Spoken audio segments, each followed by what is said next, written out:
Good evening and welcome everybody. So my name is Uma, one of the organizers of this event, and currently I'm working as like a storage platform lead at Cloudera. We are excited and happy to host this at another storage meetup. We have few guests today, Sunita and Khan as well joining us. So thank you for joining us. And thank you, Arpit, who is Senior Director of Data Management Platform, who is supporting us to organize this event. And also, I would like to thank Samriddhi and Viju, who are tirelessly helping behind the scenes to organize this and coordinate this event. And I would also like to thank Sabrata, who is helping for a few of the logistics. So we have pizza and samosa, chai, other side of the table. Please feel free to help yourself. Okay. Now, let me quickly go over the agenda for this evening today. So the first, Shivmurthy would be talking about Apache Ozone adoption and growth. Then Eong from Shopee would be talking on best practices about their production deployment. Then we have Paul from Sirata, CTO, who would be talking on event notifications for the distributed storage, which is Ozone. And then we have Madan and Fabian, who would be talking about interesting talk, AWS STS design for Ozone S3. Then we have another talk on Gen AI, which is again interesting talk. Team is working on S3 vector buckets API support in Ozone. Swami and Saketa would be covering the topic. The last one, it's about overall Ozone State of the Union. Rishabh and Sami would be discussing about that. So let's kickstart the talks. Thank you all for coming. We just have Khan join us right now, who's our Senior VP of Engineering, and he'd like to give us a quick intro, perhaps. Thank you. Thanks everybody for coming out for this, and this will be our send-off for the space, for Cloudera space. We're going to be moving into some new exciting space down the road a little bit. We're excited about that. But thank you very much for taking the time to come out for this event. This is part of the Cloudera culture, to be part of the community and to share and continue to build the community around these exciting technologies. I'm excited to be here. I'm Senior Vice President of Engineering, and I support the team in terms of what they're doing, and really am appreciative of people taking time out of their day to come and enjoy us here. And I'm going to turn it over to the team to go and give you the event and make sure it's the best that we do from a send-off perspective. So thank you very much, and I look forward to the participation and learning from all of you. Great. Thank you, Khan. So with that, let me give you a brief intro of where we are on this journey of developing the next generation storage for our customers who are looking for things beyond HDFS. So we talk to a lot of our users and we ask them, what makes a good object storage, right? What is it that matters to you? So a truly excellent object storage from what we can see is built not just for AI, it's also got to cover the whole range of use cases from analytics to archival. It has to be low cost and at the same time highly durable for archival workloads, highly performant with specialized features for data governance, lifecycle automation, all of those things, right? So when we started out designing Ozone, and working on it, which was about 5 to 6 years ago, we worked on some core architectural principles for making rich queryable metadata, decoupling storage and compute, and support for the full AI lifecycle. we also said this needs to be able to support the other deployment models, which are completely hybrid these days. So with all of that in mind, we went out and re-architected a brand new object store that has now become well validated in the market. The product market fit has been well established. So as of now, we have several major known commercial users, both Cloudera customers and non-Cloudera customers in open source. And some of those are listed here. You're actually going to hear from Shopee in the next few minutes today. And Didi has been running Ozone for years, actually managing hundreds of petabytes and tens of billions of objects. Tencent utilizes Ozone for data warehouses and machine learning options. Preferred Networks is now using Ozone for their deep learning and machine learning projects, and so on, right? And then you've got G Research, Meituan, Qihoo, 360, and China Unicom.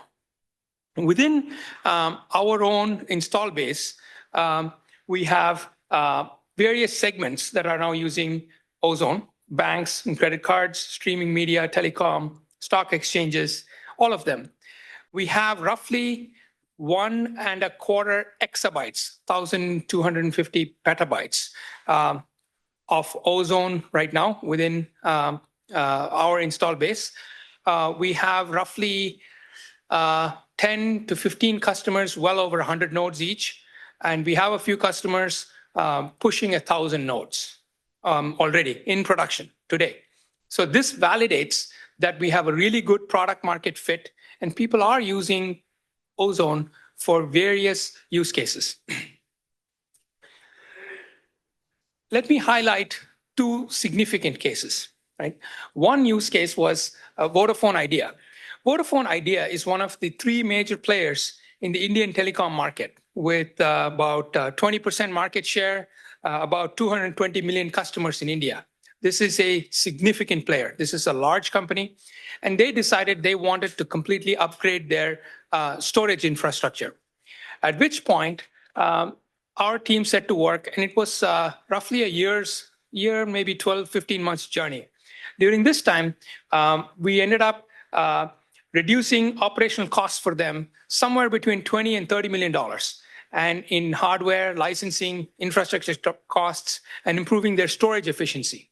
This is a huge win. And the more interesting idea was that all of that 12 petabytes of data moved in about 36 hours. So we did it in a very limited downtime. So we considered this to be one of our marquee use cases. Another one I'd like to briefly highlight is PCSS, a company in Singapore. This is a system integrator that partners a lot with public sector organizations and has been around for a long time in Singapore. And I find that their environmental, shall we say, consciousness, they said we need to figure out how to reduce data center footprint and consolidate storage into very dense storage. So that was their primary driver. And we were able to produce results that mattered to them. They didn't give us exact numbers, but this is one of those large customers that once they have consolidated, they're now also expanding further.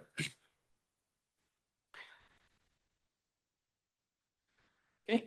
And so over the next 2-3 quarters, these are the main things that our users have come back to us and said we need to be working on, and these are the projects that we're currently working on. So basically our roadmap, a forward-looking roadmap for the next 3 to 4 quarters. Right? So we're working on auto tiering, which should come out very shortly in tech preview, storage reconciliation, many different supportability tools as cluster sizes grow, quality aspects of disk usage, space utilization, large-scale deletes. We've had people fill up clusters to 70, 80% capacity, 90% capacity, and then delete half of it, and then restart over. So all of that provides brand new challenges, which we're now addressing. Snapshots. We're pushing snapshot scales to limits we have not previously seen. Short circuit reads that will increase performance. TTL, which is the object lifecycle management. I think there's a paper out on that Sammy, one of our PMCs, has written. Disk balancer, ZDU phase 1, and so on, right? So there's a whole host of really fun projects we're working on. One thing I wanted to highlight in particular is the fact that we want to make Iceberg run better on Ozone than any other object store, right? What I'm hearing consistently from the field is query engines like Hive, Impala, Trino, Spark, all of them interact with the tables on Ozone, but Ozone itself treats Iceberg objects as opaque blobs. So it's no different from any other object that is stored in Ozone. The value to the customer is to provide an object storage solution that can handle the specific performance and operational demands of Iceberg, right? Particularly concerning small file problems and metadata operations. I know that Iceberg creates these small manifest files. We want to consolidate those manifest files and somehow allow Ozone to help accelerate Iceberg operations. That would be a big win for all of us, right? So we can talk more about that in the interest of time. I'm going to keep rolling. And if you want to learn more about these specific requirements that I'm seeing, happy to discuss this with you, right? And I do want to bring up this one slide here, which says we have lots of opportunities here. If you want to work hands-on, go ahead and click on that QR code, and you should be able to see all the opportunities that we have open. So thank you very much.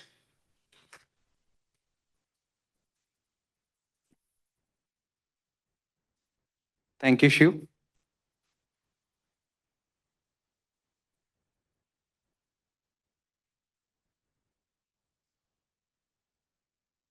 So next in the line, we have Yong from Shopee. Able to hear us, Yong? Yeah. Yeah, Can you hear please me? go ahead. Yeah. Yes, we can. Okay. I just share my screen first. Okay, can you see the screen? Hello? You're able Yes, to we see can. the screen? Yeah. Okay. So now let's start.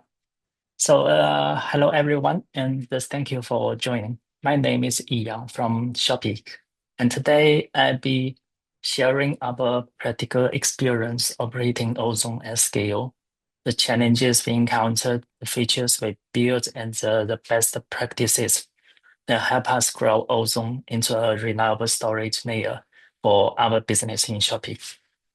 Okay, so here's a quick overview of today's topics. We'll start with how Ozone is used inside Shopee, and then go through our lifecycle management system, followed by storage classes, and finally wrap up with our future plans for Ozone. First, let's have an overview of Ozone usage at Shopee.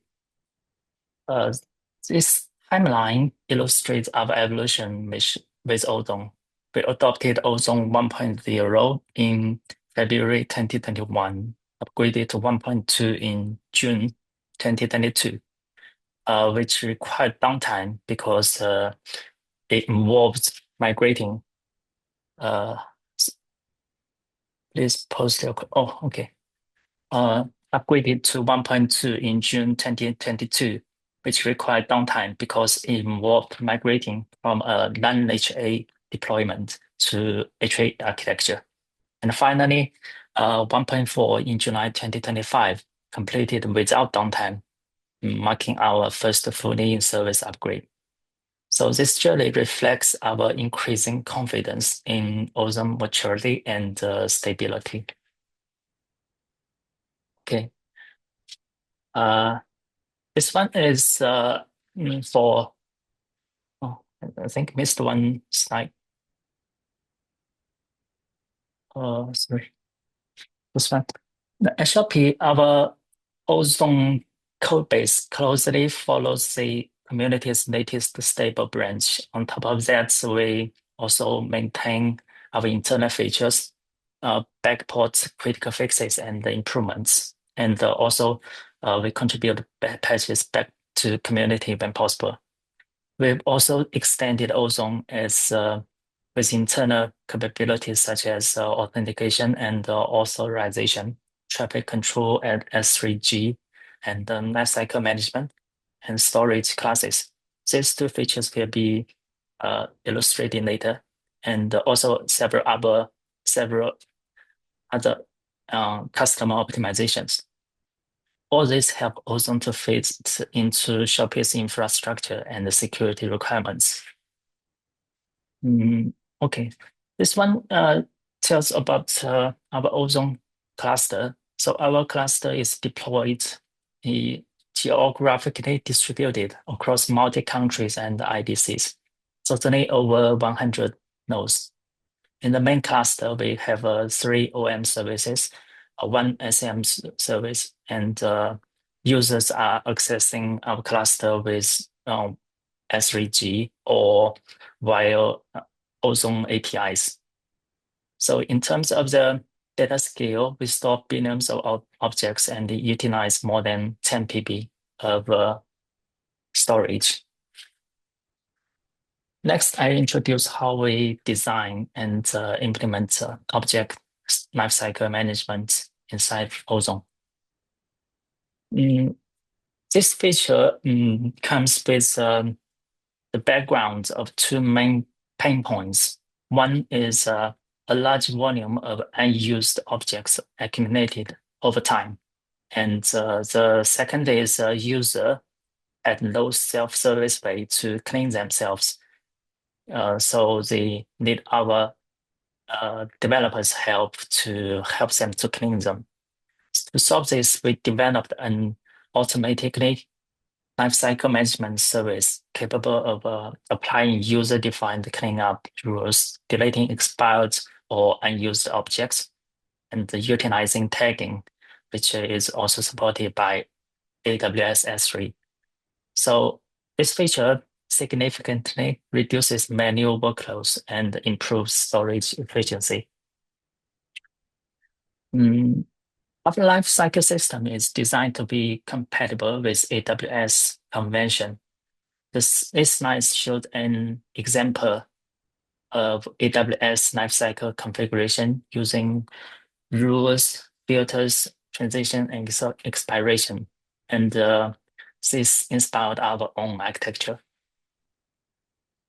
Our design is as follows. You can see we have several central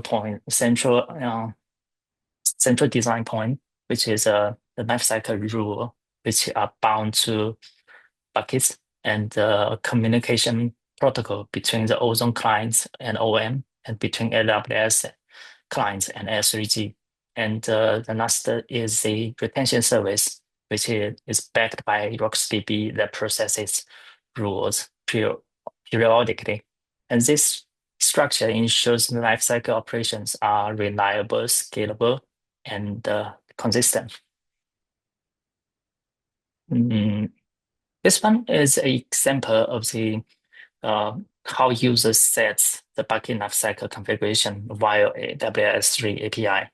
We can say it's fully compatible with AWS 3's API. Yeah, this one is to set the configuration, and this one is a get lifecycle configuration example. So users can easily set and get the configurations as they need. And about the rollout of this feature at Shopee, we rolled out this feature in June 2023. Later, we also added the tag support. User feedback has been very positive, especially from teams managing large numbers of temporary or agent objects. For the contributing, we are actively contributing the feature upstream through HDFS 8342. Development is ongoing, and we hope it will benefit the broader community. And the next, let's talk about the storage class, another essential component of performance and cost optimization. For this feature, the background is we need a flexible model that can allocate hot data on high performance media like SSD, and also store the cold data more cost efficiently. This led us to design Ozone storage classes inspired by AWS. For this slide, it summarizes AWS S3 storage classes such as Standard, Intelligent Tiering, IA, and Glacier, which guided our mapping strategy inside Ozone. For here, you can see the workflow of the new data, how the new data is stored into our Ozone cluster with the feature of storage classes. So I put the data node first because data node is the component that holds the real media, which is a disk or SSD. So the data node will tell SM all the information of the disks to so SM can collect all the information. And then when clients want to create a new file, they just send the request to OM. And OM forwards the request to SM. The SM now respond with the pipeline and container information that is which client wants. And that is, if the client wants a hot data allocation, so the SM will return the pipeline container of a SSD. And if the client is requesting for cold data, maybe SM will just return for a disk, normal disk or archive disk, pipeline and container. Okay, so next one is about some mappings. We can focus on the ozone storage policy first. This one here we give the ozone storage policy three different classes. One is hot, second is warm, and the last is cold. So this maps to the AWS 3 classes, which are standard and standard IA and Glacier. And for the disk level, the hot now maps to SSD, warm maps to disk, and the cold maps to archive. And we also have a fallback here. We have the SSD falling back to disk, but the disk and the archive falling, there's no falling here, falling back here, which means if the user allows the fallback, but there is no SSD enough space, then the user can write to the disk. But for disk and archives, the system will just respond with a reject. Okay. Next one is how the user can use the storage class. The user can use this feature via AWS 3 API, or this the first example, or via the OFS command, the second. Or they can just use a native Ozone API, such as break key, rewrite key, or multiple upload. This flexibility makes it easy to adopt. So this is a two kinds of writes, just as I mentioned before. One is a normal write. The normal write allocate containers strictly following the requested storage class. But for back write, it applies when request here is unavailable, such as when the SSD is not enough. So it will gracefully downgrading to warm or cold. So this ensures reliability even under storage pressure. This slide shows example of inspecting keys using both OFS CLI and the AWS 3 API. So users can verify the storage class, the storage policy, warm, and also here we can see the standard IA. So easy can get this information easily from both APIs. Okay, so we just talked about the architecture of the new data, and now we talk about the architecture for the existing data. So for existing data, we might want to do the migration. So this migration is also automatically. We can see the OM has several new components. One lifecycle management manager, and the second storage policy satisfier service, and the job worker command listener. And these three components work together with the job worker to do which the job worker are the real migrator. So these three components work together to send a command to job worker, and job worker do the real work. Okay. And here's for a workflow. So the first is OM generates migration tasks, then the satisfier service packages them into commands and the job worker. Then the commands are sent to job worker. Job worker do the read write keys automatically, and then job worker reply with the status of the job, and then OM updates the state of the tasks. And this is a whole full workflow, which are automatically migrating keys to different storage classes. For the rollout at Shopee, this feature is currently in progress, and once complete, EC will for hot data, for colder data will help us save significant storage cost. Okay, so for the contributing, we are contributing storage class supports upstream while HDFS 11233. This work align closely with community interest in tiered storage. Finally, let's talk about some future plans. In the near future, we plan to improve the cluster throughput. Because compared to HDFS, the performance is still not enough when comparing to them. So we need to improve the cluster throughput. The second is to enable erasure coding for the storage saving, because currently the default storage in policy is 3 replica. So with EC, we can decrease this replica ratio. And the third is enhance S3 related features, because S3 AWS 3 has so many great features, and it's pretty good if Ozone can support them. The last is bucket synchronization across cluster. This is a kind of internal feature because we have many, as I just said, we have many clusters across different countries and IDCs. So this is a quite important feature for users to migrate their data to a different cluster, maybe in different country or IDC.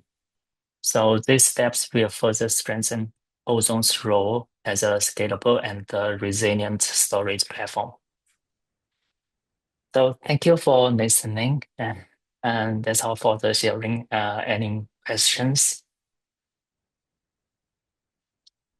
I got a question from Bichu.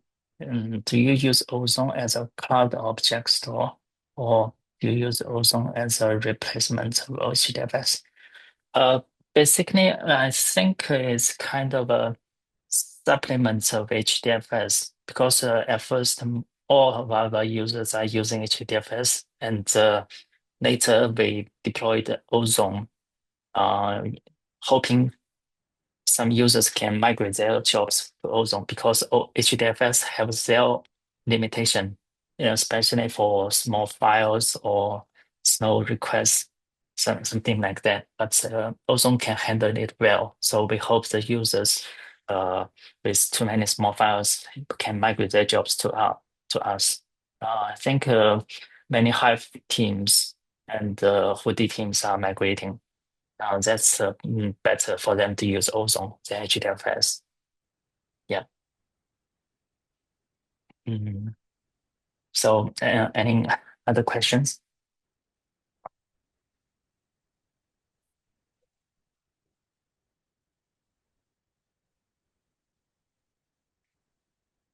Thanks for the nice presentation. In one of the slides, I saw a bullet mention that about authentication or authorization.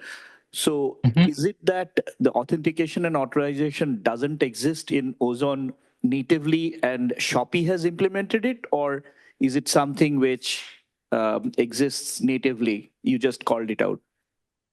Okay, so first is authentication. Authentication is to tell the system you are you yourself, right? So this one, before Ozone, we use HDFS. So in HDFS, we have a internal implementation of this authentication feature. So for when we deploy the Ozone, we need to integrate with HDFS. So we need to kind of migrating the old implementation to Ozone. So this is a kind of an internal feature. This is authentication. So for authorization, I think because at first Ozone's authorization is not that convenient to use, or some features are different than AWS. So we have our own implementation. And I think this feature is also contributed to community. I think it's called native authorization V2 something. Yeah. It's a more convenient to use feature. Okay, thanks for clarifying that. I just was making sure that you had to do customization on it. Thank you. Yeah, welcome.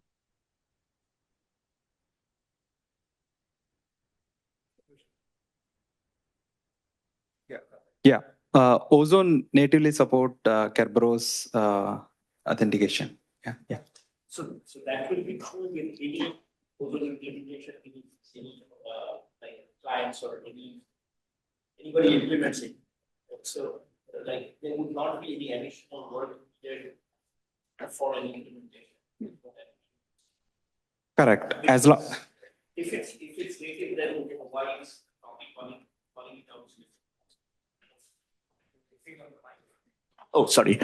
No, I was just trying to understand the scope of the feature since Shopee has called it out. Why I was just curious, like, is it something that they needed to add on top of what you had as part of Ozone, so that if somebody else implementing will also need to do, or is it something which comes embedded and they are just calling it out as an existing feature? That's what I was not very clear. No, I think we natively support Kerberos. I think anybody who has that infra, they should be able to use it. Okay. So, and Ozone supports S3 as well as an interface, separate interface, like which doesn't need natively on the Kerberos from the client perspective. You can just do the REST calls to the Ozone that your infra can have the Kerberos setup. And then technically that will be true for on-prem also, because if you have Kerberos set up on-prem, same way as S3, you can have it leveraged. Yes. Okay. Thank you. Yeah. Yeah.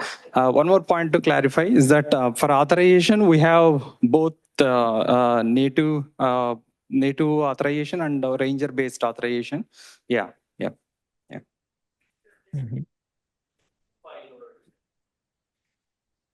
You can have a role-based level. Yeah. Yes. Okay. Thanks for the presentation. In one of your slides on storage classes, you talked about having SSD and disk and then archive, right? Yeah, in this one. So I'm curious to understand what you're using for archive. Are you using AWS Glacier, or do you have a different archival program? Okay, I understand the question. I think because this feature is currently still in progress, and the default medium we have now is SSD and the disk.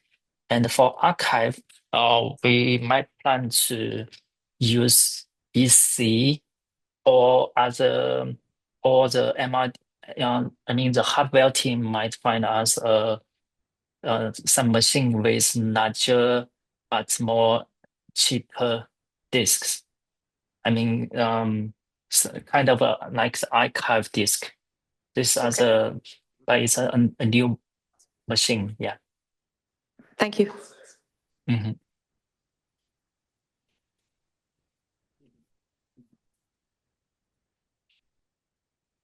One of the largest US-based shooting interesting object. It's great to see that is, yeah, this feature I think is a pretty convenient for users. We got many users using might generating millions of files every day, and they just want them to disappear the next day. So this feature is pretty good. You can set different rules for the filter. So yeah, quite convenient and quite a good feature.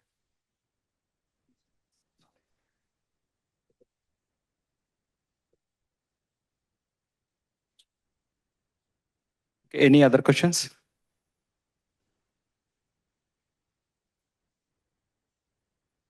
Hey, hi. I'm Nicholas. Thanks a lot for work on the read from forward feature. I wonder if you are using it already or you are still testing it. Which feature are you talking about? The read from forward, the OM. So I know that you're working on that. Read from follower. Okay. So that feature is because last quarter we did the testing parts, and finally we can have a good performance on with the local needs thing, as you know. So and we are trying to deploy it in our production this quarter. Yeah, but I think there are still some data bugs not fixed yet. I will try to also contribute into the community, and thank you for the review. Yeah. So I think just some context for people. Nicholas is probably asking about the read from follower feature, which allows clients to read from follower nodes, not just from the leader. And that way you can get theoretically 3x higher throughput for all metadata operations. So that was what they were talking about. Yeah. One thing to add is because the OM currently has 3 OMs, 1 leader, 2 follower, but OM can also add more follower and even add listener. So it's with the feature of follower read, the QPS can increase more than 3 times, even multiple. Yeah. When you add more listeners, more followers, you can have a more better QPS to read from followers and listeners.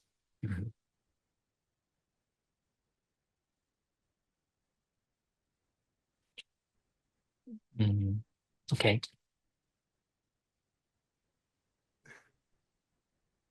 Okay. Any more before moving on to the next one? Okay. Okay. Thanks, Eon, for the excellent presentation.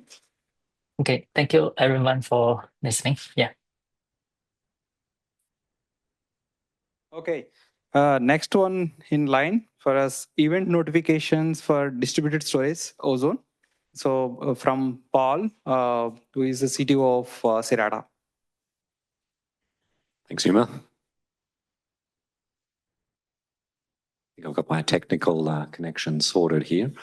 Firstly, thanks very much for the opportunity to come and talk to the group. I'm very kind of excited to talk a little bit about what we've been up to at Sirata and how we're hoping to contribute back to the Apache Ozone community with some of what we're doing. So my name's Paul Scott Murphy. I'm the CTO at Sirata. We're an organization that builds software mostly to deal with data replication for large-scale storage systems. We've got a lot of customers across all sorts of industries, and many of them are turning to Ozone as the next generation of their storage infrastructure, particularly in financial services, but across other industries as well. So my talk today, besides introducing, I'm using AI-generated images. I'll get to the reason why shortly. It's for a joke. So the joke is not there yet. You'll see it when it comes. Is really about event notifications for storage systems in general, and in particular, how this is being thought of in the Ozone community and the status of work around that. So I'll start by talking about some of the use cases. There's a wide variety of ways in which the notification about events occurring in storage can be used. Very important for many things you want to do. I'll talk a little bit about the work that's underway in the community, focusing on some of the aspects that make this interesting. Like everything in IT, technical topics like this are a lot deeper when you peel under the covers a little bit, and there's a lot of depth to event notifications. So correctness, optimization from the perspective of what occurs inside a system and outside of it. I'll talk a little bit about the stage that the community's at in thinking through the design options for how this applies in Ozone, and then looking forward to some of the outstanding work and things yet to come. So that AI image there, just to sidetrack for a little bit, generated with no second shot here. I quickly tried a one prompt request to put together a short character that could steer me along my way during the talk. Interestingly, or at least I found it interesting, is the additional pieces it's added along the way there. So for some reason, it's standing on what looks like a snake. I'm not sure why. It's ringing a bell. Who knows? There's noise and whatnot coming out of it. It gets a little more accurate as we go, so keep your eyes on that. So to start with, use cases for event notifications. Of course, events are occurring all the time in storage as you're interacting with it, as they're performing work, but it's the notification of that information to other interested systems or systems that are internal to the operation of the storage system itself, which makes this a useful thing to do. And like I said, there's a wide variety of ways in which that information can be used to support or deliver on use cases that might not fit naturally in the bounds of what you consider to be the storage system itself. So the first of those is obviously replication, right? Storage system itself is great for storing data, accessing it, performing tasks like the management of all of the resources consumed there. But as you heard already from Yang at Shopee, replication of buckets in Ozone is of some importance to their use case. It's more generally important for many users of storage. And doing that across regions benefits from greater visibility of the changes occurring in a storage environment in order to minimize the latency associated with moving data, particularly at scale. But one step further beyond that in terms of use cases is doing this across different types of storage systems. So not just within the confines of Ozone itself, but if the use case needs to extend out to supporting replication of data to other types of storage, perhaps for reasons of vastly enhanced resilience against data loss in the event of bugs or issues in Ozone itself. One way of guarding against that is to replicate data out to an alternate storage infrastructure, or perhaps for the purposes of minimizing risk associated with ongoing exposure to changes that might come in Ozone going forward. Some of our largest financial services customers are quite focused on these types of risks. They put a dollar value to them. They allocate cash in lieu of potential further risks, and minimizing those expenses, whether it's an accounting level and reality, is quite important for them. So heterogeneous storage replication is one of the things that Sarada does, and hence we're interested in enabling that use case across Ozone. But there's lots of other use cases, real-time data pipelines, triggering activities and systems based on changes in interactions with storage, metadata indexes. I know there's work underway within Cloudera and the introduction of vector capabilities within Ozone. That is a type of indexing that's relevant for modern AI use cases, of course. Straightforward auditing and compliance of activities, which can be done at the level of applications themselves, but is more trustworthy if that is generated from information provided by the storage service itself. Obviously, analytics, even aspects that might be thought of as internal to Ozone, things like data tiering or lifecycle management, the optimization can be better served in some instances with access to the information based on events occurring. Simple monitoring, right? So wide variety of use cases make event notifications a useful and valuable thing for storage systems to do. Of course, other storage services like HDFS with its iNotify mechanism, Amazon S3 itself, Ceph, Cloud Object Storage, Google Cloud Storage, Azure Data Lake Storage, Gen 2, they all, to some degree, support event notifications. So, with that out of the way, what is happening in Ozone around event notifications? It's kind of a, I don't know, a useful two-word slide because events are all about, well, what's happening. Well, not quite. But also I want to talk a little bit about what's going on in the Ozone community. In fact, event notifications about what's happened, not what's happening, right? Events that have occurred. And there's an important distinction there about correctness that I'll come back to. There are a collection of JIRAs within the Ozone project related to event notifications. So if you're interested, a few of them up here with some associated design work around them that you can refer to. Where Sarada's been contributing most directly is on the middle of these three, what's labeled event notification support in Ozone 1353. Some of the team I've got working in Belfast have been contributing to design work around that. And it's been great to hear and see the contributions and engagement from the Ozone community around it. So thanks in particular to those here at Cloudera and more broadly for what's going on. Out of that, we're kind of still in the midst, if you like, of finalizing appropriate designs for how this is likely to function in Ozone. It's a good thing to get right at the outset aspects such as the schema design for what information is contained within the notifications around events, the form in which that's generated, the guarantees around the availability of information, the interfaces in which that's obtained. These have been part of the design discussions. So in general, though, the community seems to be settling on the approach that I'll just summarize here.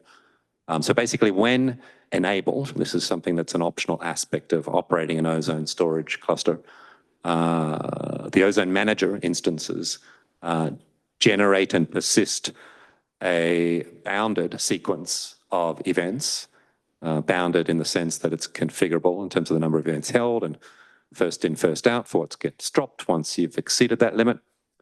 Information about the events themselves to a RocksDB column family is part of what occurs at the point a transaction is applied in the cluster. And this is why I refer to it as what's happened rather than what's happening.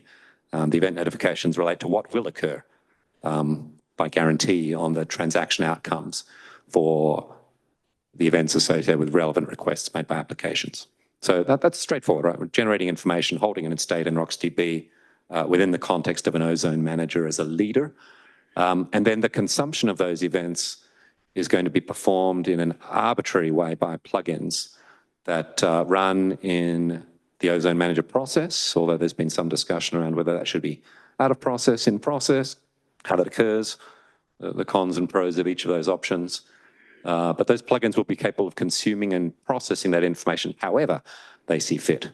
Straightforward examples of how you might do that would be to convert the representation of that information about an event into an appropriate schema representation, deliver that over a channel to an outbound service, maybe over something like Kafka or MQTT or something similar.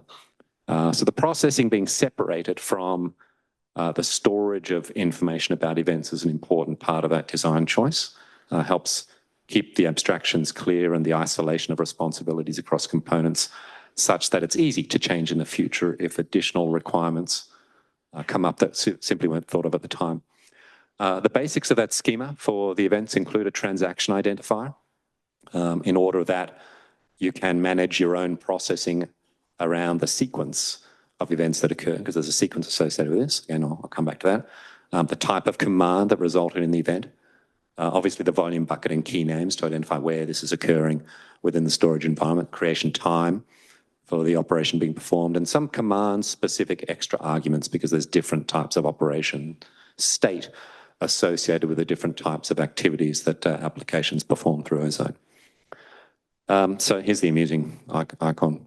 This was my third attempt at generating this picture, and you can see the response from my chosen AI here around me prompting it for the fact that it's gotten correctness misspelt, which I thought was particularly amusing.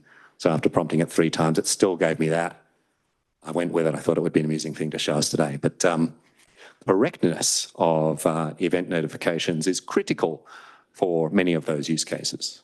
In particular, the ability to faithfully replicate the overall state of an exabyte scale storage service relies on either being able to guarantee that you're processing all events in the same order in which they're applied at the source, or that you are aware of when you're unable to do that in order that you can recover appropriate state with further consumption of events and reviewing what information is held there.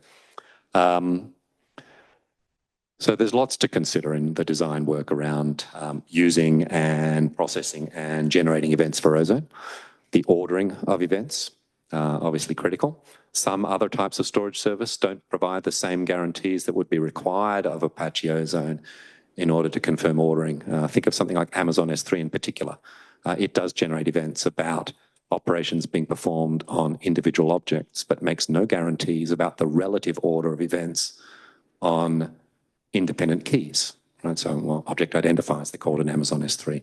So there is no order for that in Amazon S3. Ozone is different, particularly because it introduces the notion of either file system optimized or object-based storage buckets. Right? File system optimized buckets have the additional abstraction around directory structure. Event order matters when you're performing operations in a hierarchical namespace. So the continuity and ordering of events is critical for some types of use cases around event notifications. And of course, it's always possible for a consumer of events not to be able to process those events as rapidly as they are being generated, which essentially needs to be at the speed of the NVMe device backing up the Ozone Manager leader. So what information should be provided by an event notification service when that occurs to a consumer that's missed events for whatever reason, if you've got a bounded sequence of these things held in storage? That's a decision that still needs to be made. The relative differences between file system optimized and object-based buckets in Ozone has an impact to choices around things like compatibility down the bottom here.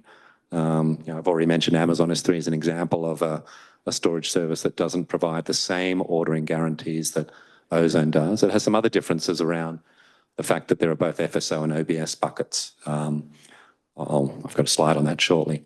The scope of events is important too, right? Ordering guarantees in Ozone only makes sense within a well-defined scope. So is that at the level of a bucket for an individual directory or cluster-wide?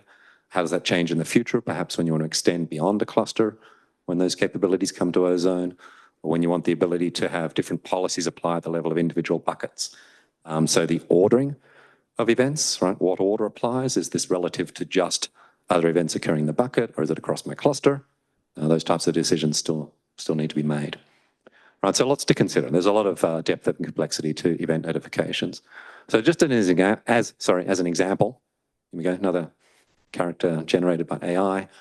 Compatibility issues. There are some valid operation sequences you can perform in storage services like Amazon S3 that don't make sense in particular types of storage in Ozone. Right? The canonical simple example is I create an object PSM oh yeah first, and then I subsequently create an object PSM oh yeah oh no. That's perfectly valid in Amazon S3. It's not valid for an FSO bucket in Ozone. So what do you do if you're using that information? You have different semantics associated with these events. Similarly, for FSO buckets, Ozone has atomic operations at the directory level for both rename and deletion operations. Amazon S3 does not. Other types of storage like Ceph do not. So do you want to generate events for each of the underlying objects that are influenced by an operation at a directory level, or do you want to just generate an event at the directory level? These are choices that still remain options for the design.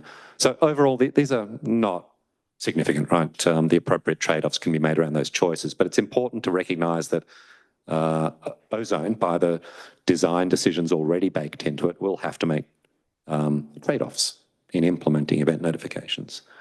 The optimization of event notifications for Ozone is quite important as well. And I'd like to think about this in terms of two two types of optimization, how you optimize the use of those externally and the internal optimization within the implementation for Ozone itself. Internally, reasonably straightforward to understand if you're familiar with Ozone, like minimizing RPC calls, avoiding things like the accumulation of tombstones in RocksDB. There's already some good design decisions being made around how that will be done at the implementation level. But internal stuff is more straightforward. On the external side, you have to think more broadly about the pros and cons of taking different approaches in both generating, storing, defining, and delivering event notifications. But it all really boils down to doing as little work as possible, obviously to minimize the impact on Ozone itself and also on the operations required of external systems. Some of that will be influenced by the design decisions made on how Ozone generates events for FSO buckets in particular. Right. So there we go, fast running character. There remains some work yet to be done in the community, so there are outstanding design decisions, although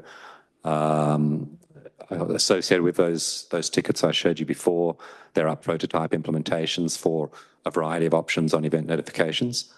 Some of that is already under active evaluation by Ozone users, including large financial services organizations here in the US, giving us good feedback to provide into the community again around, in particular, how some of those performance optimizations relate to real-world applications using Ozone at scale, which we're hoping will be another good contribution to the community to make appropriate decisions on what happens with Ozone. So multiple designs, multiple prototypes for this already available and being used by the Ozone community. So with that, I've kept well within my 20 minutes, which I think is good opportunity for questions. If there are questions online or from the audience, so I'll open it up to questions, but thanks very much.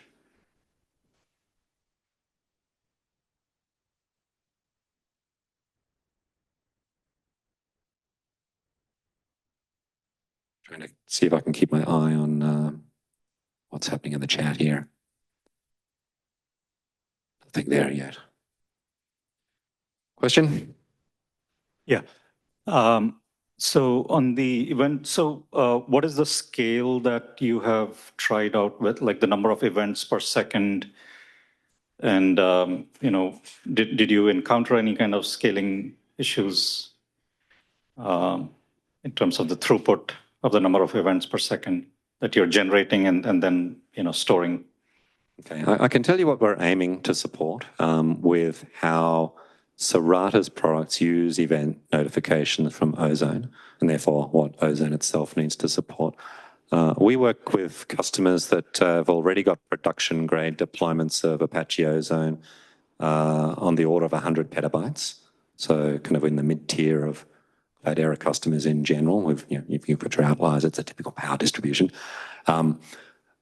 Using that in a very active way because their intended use case for it is to overcome the performance challenges of HDFS with large numbers of smaller objects and smaller files. So we're expecting that to be at the high end of the types of environments in which our customers in general use the particular way we consume event notifications in order to perform data replication. We've talked publicly before about some of our larger customers' use cases and performance expectations their clusters have required. The clearest of those that I can put hard figures to in a public forum dates back a few years, but I think is reasonably representative of the type of scale that we've worked with across the customer base. In that instance, it was in a Hadoop file system environment with on the order of 20 petabytes of data, with transaction rates averaging 25,000 file events a second and peaking to about 4 or 5 times that. So constant, tens of thousands of file system operations per second, not all of which are relevant for the actual workload that follows the consumption of that event feed, because the way we do data replication is selective. So rather than dealing with the vast volume of data that would be associated with tens of thousands of file system operations per second, we filter that down very rapidly and deal with a subset of that. So on the order of 10% of that volume actually being acted on But we expect that to be reasonably consistent with what the customer base overall needs to do. The way we use event notifications allows us to kind of turn a dial to trade off latency versus the load on the environment. Of course, doing all of this work in a storage platform does add additional load to each of the runtime components, including storage, network, memory in particular. So you need to take that into account, and we like to make these choices that customers have access to, but on that order. So think tens of thousands of file system operations per second, with a subset of that information being processed by external systems for tasks like data replication. We also extend into other functionality just around monitoring, auditability, and the observability of information. And we'll likely be implementing use cases around cost optimization of storage across heterogeneous systems, whether that's by locality or by the storage technology itself. So hopefully that's a solid answer to the question, gives you a lot more feedback here. Yeah, Thanks. Thank you.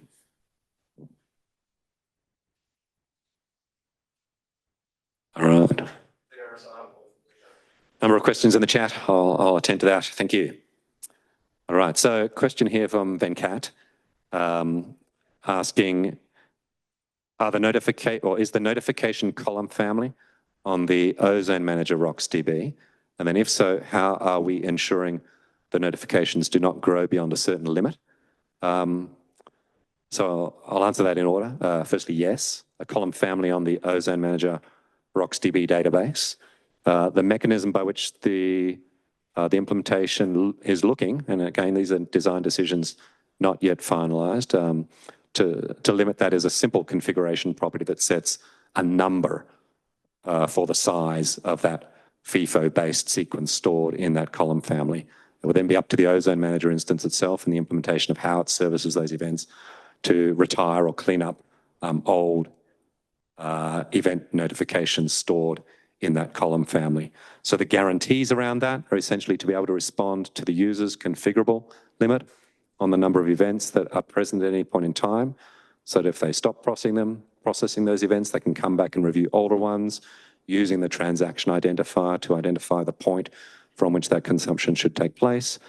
If that consumption is being requested for data that no longer reside in the column family, obviously a response will be given indicating that that service request can't be fulfilled as it is, and here's the transaction ID most recently available. But it's a simple configuration property to specify the size of that FIFO sequence.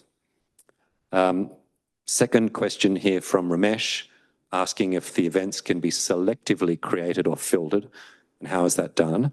It's not been a point of discussion in the community yet to think about selective types of event notifications, rather that every type of operation that will change the state associated with the metadata held by Ozone results in an event that will be stored and available for processing. Other types of storage services do provide filtering capabilities on the types of events. So in particular, both Amazon S3 and IBM Spectrum Scale, or the GPFS technology, if like me, you're old enough to remember the variety of names that IBM have put to it over the years. They both provide mechanisms by which you can filter at source the types of events being generated out of those environments. And there are particular use cases where that becomes relevant. It hasn't been within the scope of discussion for the Ozone community yet. But if you think it's appropriate, I just refer you back to those 3 JIRA tickets from before. You'll find the right place to put those questions into the community or contribute to that. And while I've been speaking, another question coming through.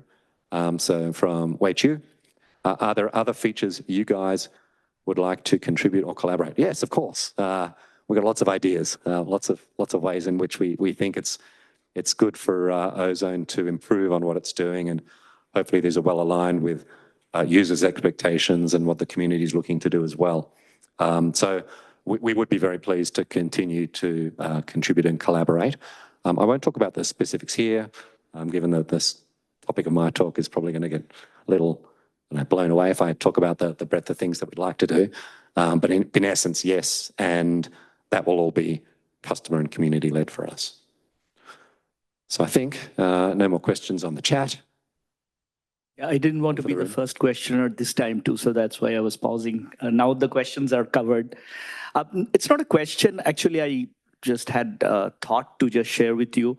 I think your presentation was covering that the notifications may not come in sequence and it can be random. Are you, or maybe is there a way where you can trace a timestamp on when it happened? So based on the triggering of the event, even if the notification comes at a random sequence, you can trace which notification or which event happened before and the notification can be rightly sequenced. Is there something in those lines you can think of? Oh, well, perhaps I wasn't clear about stating that Apache Ozone does have the capability to deliver events in a sequence that represents how they are applied by the Ozone Manager against the state within the cluster. So currently, in fact, it's a bucket-wide sequence of events that ensures that for operations within the context of an individual bucket, the order in which they apply represents the order that an omnipresent, omnicapable consumer would be able to apply themselves in a replica of that, so like finite state machine replication, to keep a target system consistent with the current state. So that's possible with Ozone. Other types of storage services don't provide those same guarantees. Amazon S3 is the archetypal example of that, which makes guarantees only about events for an individual identifier, an individual object. Other types of systems similarly have different capabilities around event ordering. Our technology benefits from the ordering of events in order to simplify the work required and minimize the overhead on external systems in using that to help replicate data. But yeah, Amazon S3 is an example. ADLS Gen 2 has different guarantees around event ordering as well. In fact, they don't have a public release around the manner in which all of their event notification systems make event ordering possible. But for some of those, they only make guarantees around event ordering with a 15-minute window associated with it. So proper downstream consumption of that needs to delay processing by up to 15 minutes in order to not receive an event that can be subsequently reordered through an identifier that indicates a kind of a time-based sequence for it. So you have to wait a period of time before acting on them. And that can be detrimental to some low latency use cases. So the type of additional metadata that can accompany event to augment ordering can kind of be time-based or sequence identifier-based. But in essence, the way Apache Ozone functions anyway is a better approach to the sequencing associated with events because it's kind of guaranteed by nature of how the Ozone managers act on operations for an individual bucket, which is hugely beneficial to me in particular because it means my engineering team does less work, so that's great. Thank you. Yeah, and one interesting thing I noticed is the heterogeneous, I believe, migration that you were saying, like any system to any system. That's good to know. But then in that case, you are ensuring any data's conversion to a new data type, right? Because sometimes we do have not identical data types, supported by all systems. So if you are migrating from one to the other, how are you ensuring that data type conversions, etc., do happen? Yeah, there's obviously a lot of right, but go ahead. Yeah, there's obviously a lot of complexity around that, and it's also the sort of thing that shouldn't be catered for within the confines of a project like Ozone, which should be concerned with Ozone, not with external systems over which it has no control, and where different design trade-offs are being made to accommodate different needs. So the type of technology that Sarata brings to that has been built up over many years to account for some of the, sophistication, if you like, that needs to deal with how heterogeneous processing of different types of events across different types of storage systems is accounted for. There are boundaries to that. You need to behave differently when you exceed those boundaries as well. In order to accommodate it, you need to be quite clear around the behavior of those systems for end user applications, what types of invariants and guarantees can be provided. But yeah, that's where from my perspective, the interesting parts are. Yeah. Thank you. Yeah. Thanks. All right, I'll hand it back to you, Uma. Thanks very much again for the opportunity to speak. Yeah. Thank you, Paul. It's an excellent presentation. Okay, the next one we have AWS STS design for Ozone S3 by Madan and Fabian.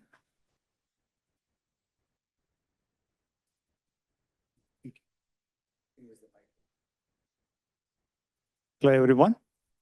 For the next few minutes, we are going to talk about a feature currently in development. It's almost complete. It's a collaboration between Apache Ozone and Apache Ranger communities.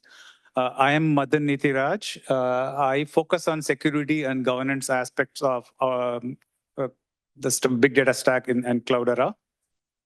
My name is Fabian Morgan. I'm a staff software engineer at Cloudera, and I'm a beginning contributor to Ozone. And Madan and I are the presenters today, but we just want to acknowledge that a number of individuals had valuable input into the design as it stands right now. So we just wanted to acknowledge them on this slide. Okay, so for the agenda, what are we going to talk about? So we're going to give a quick overview of what STS tokens are, why STS tokens are beneficial for the Ozone architecture.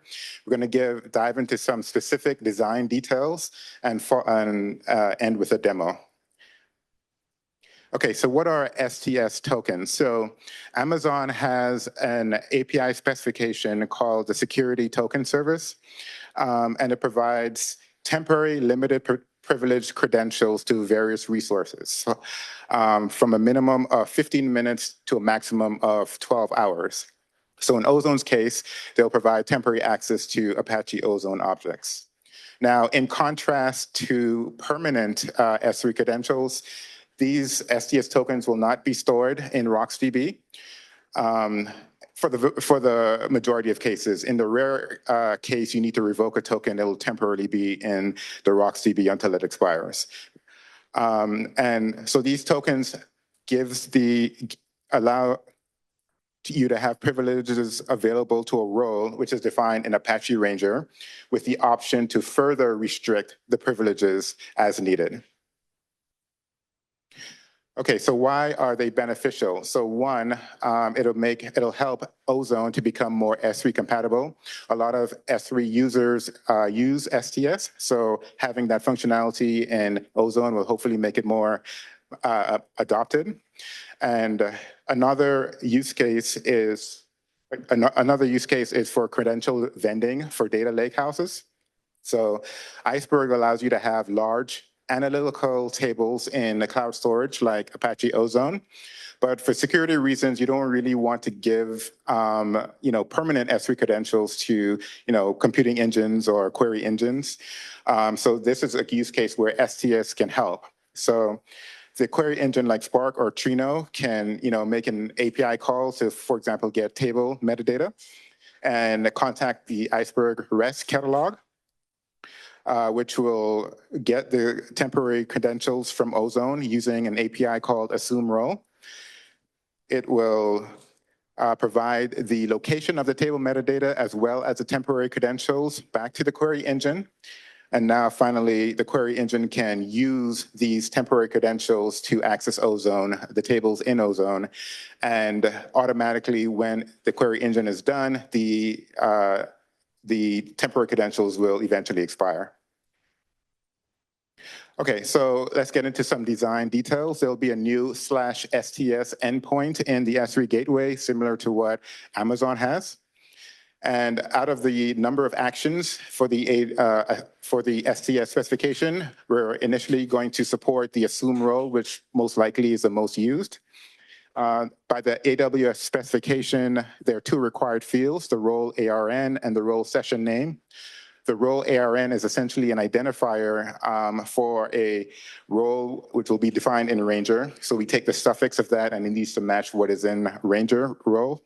And the role session name is an identifier for the particular session for the assume role API call. And out of the AWS spec, we're going to initially support 2 of the optional fields. One is the duration seconds. This basically defines how long the temporary credentials will last. If it's not supplied, it will default to 3,600 seconds, which is an hour. And optionally, you can provide a policy to further restrict the permissions of the role. This will be an IAM policy, Identity and Access Management policy, and we'll give an example of that later. So once this assume role API is called, there are 3 components of the credentials that are returned. The access ID, which will begin with the character sequence ASIA, a secret access key, which is like a password. So these first 2 components are similar to the permanent S3 credential use case. But for temporary credentials, there's a 3rd component, which is a session token. Now, whenever you want to use STS tokens to invoke an API like put object or get object in S3, you need to provide this session token in the header, XAMZ security token header. And the AWS clients will automatically provide that for you once you set the event environment variable. Okay, so the IAM policy is pretty vast specification. So initially, we're going to support a subset of them. So we're going to support the resource arms that begin with the S3 prefix, or we also support the wildcard resource, which basically applies to volumes, buckets, and keys. We'll support the string equals operator, as well as the S3 prefix key name. We'll support the allow effect. We'll silently ignore any unsupported or invalid actions that might be supplied in the policy. And finally, we also support various wildcard expansions. So if you want all get, actions, you can give S3 get star, S3 put star, etc. So on the example on the right, we can see a sample policy. This will give read access to all of the objects underneath the example bucket, read-only access. So I'll turn it over to Mahan. Okay. So this is behind the scene how it works, and also from the user side what they should do. We have few screenshots to make it clear. So here we talk about in the previous. Can you go a couple of diagrams back? No, one more. No, sorry, one more. Just. Yeah, this one. So if you look at this diagram, so Iceberg REST Catalog is a service, and it's going to have an identity with which it can talk to S3 gateway, right? So it can be a Kerberos identity, or it can be a S3 identity created in Ozone gateway, right? So this trusted identity first has to be granted permission to assume roles. So that this is very parallel to what AWS STS service work. Okay, so before we go there, first the notion of role. So you in Ranger supports a role as a first-class primitive. You go to Ranger and create a role, for example, a data reader as a role, right? Then for that role, you give certain privileges within Ranger. Right? This role can perform read operations on certain buckets within Ozone or certain keys within Ozone, right? That's all you set up in Ranger using Ranger policies, right? So then in Ranger, you would create an Ozone policy to say this Iceberg REST Catalog identity can assume certain roles. Okay, so this is very similar to how AWS STS policies work, right? First create a role, then grant permission for certain identity to assume the role, right?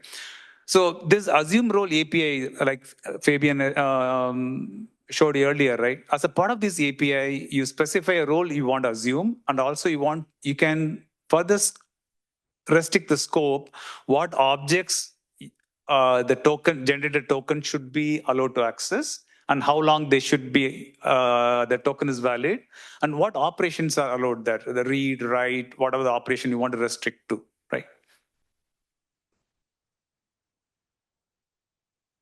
Right.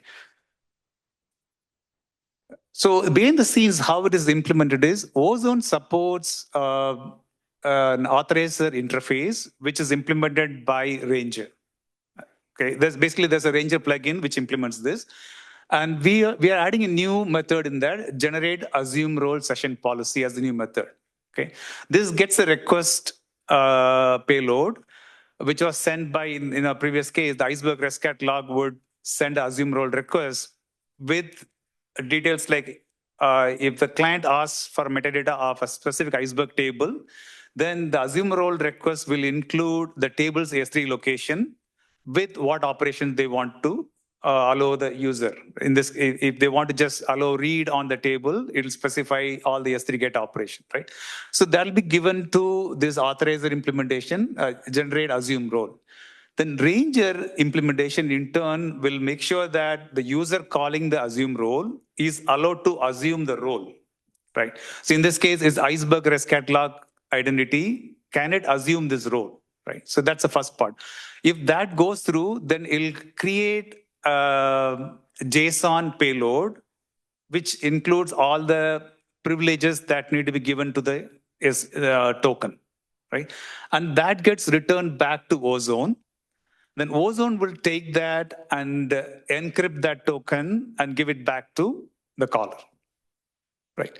So at the time that the token is used to access the S3 Ozone object, okay? So Ozone will first take the STS token, which came in with the request. It'll make sure that it's a correct token, the encryption matches and all. It'll decrypt it and then provide that session policy along with the authorization request. So if you see the first method here, check access, it requires a request context. So we are adding a new field in the request context for session policy. So the Ozone will include the session policy to the authorization call, which will be used by the Ranger authorizer to make sure that the object accessed is permitted by the session policy. Hopefully it makes sense. So let's look at a couple of screenshots here. We covered this, right? Yeah. So the Ranger lets you create roles. This is, in this case, I created, we showed two roles. One is Iceberg data reader, and the second role is Iceberg data all access. So these are two roles. Let's talk about how these roles can be used in STS, right? So here is a policy for Iceberg data reader role. Okay. So this policy in Ranger basically says which identities can assume this role, right? So in this case, the username is service Iceberg REST catalog. That's a service identity, right? So this policy basically lets Iceberg REST catalog service to assume Iceberg data reader role. Okay, let's go to the next policy. So now the other policies for a given role, you can still restrict what are the Ozone objects the role can access and what operations can be performed. So in this case, Iceberg data reader role can perform read operations, see here, right? Can perform read operations on data in S3V volume and Iceberg bucket and all the keys, right? And there's another role, Iceberg data all access. It can perform all operation, both read and write operations.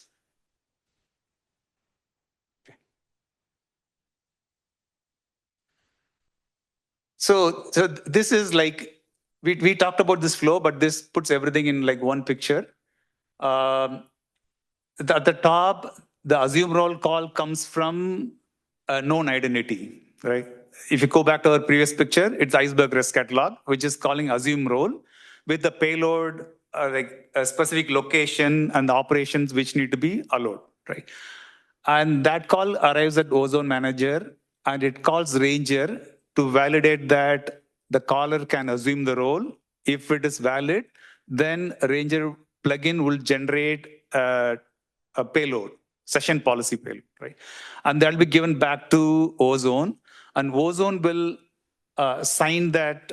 You signed that, right? Yes, signed. Yeah. It signs a session policy and it creates a temporary credential and returns it back to the caller. In this case, it's going to be Iceberg REST catalog, right?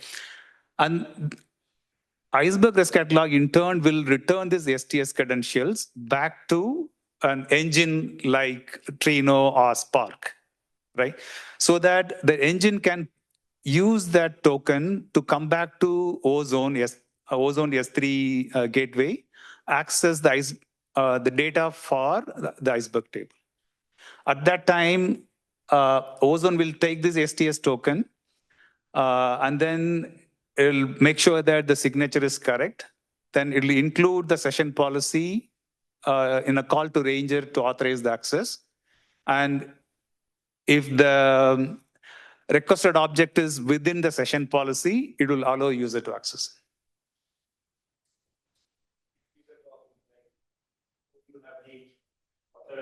Yes. Yes. It covers both the things you asked about, right? So Ozone by default supports Kerberos authentication, right? And it has two authorized implementation. One is the native implementation, and also there's a Ranger implementation. Yeah. Okay, so now we have a demo.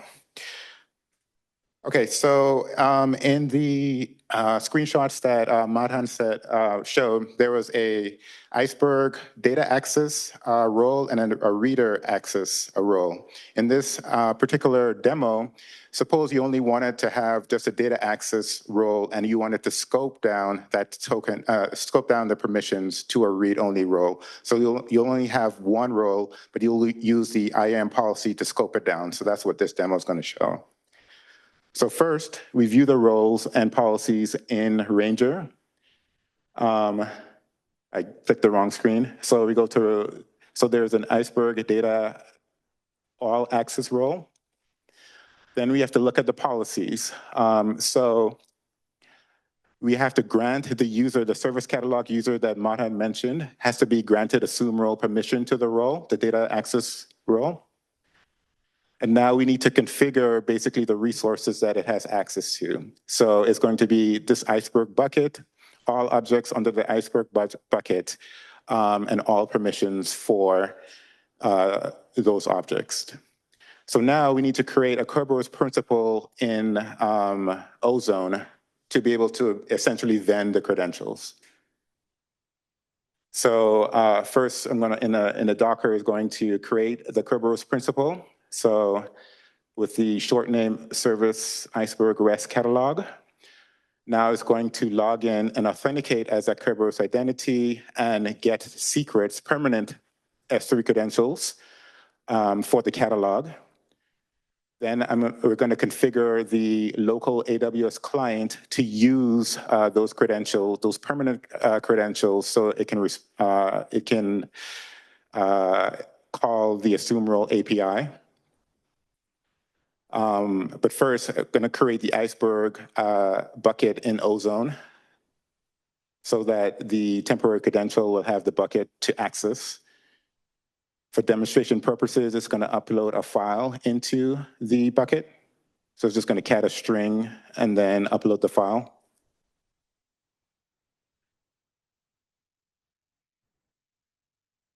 Okay, so now two use cases of temporary credentials. One, it's going to assume the role, but it's going to scope it down just to a read-only access.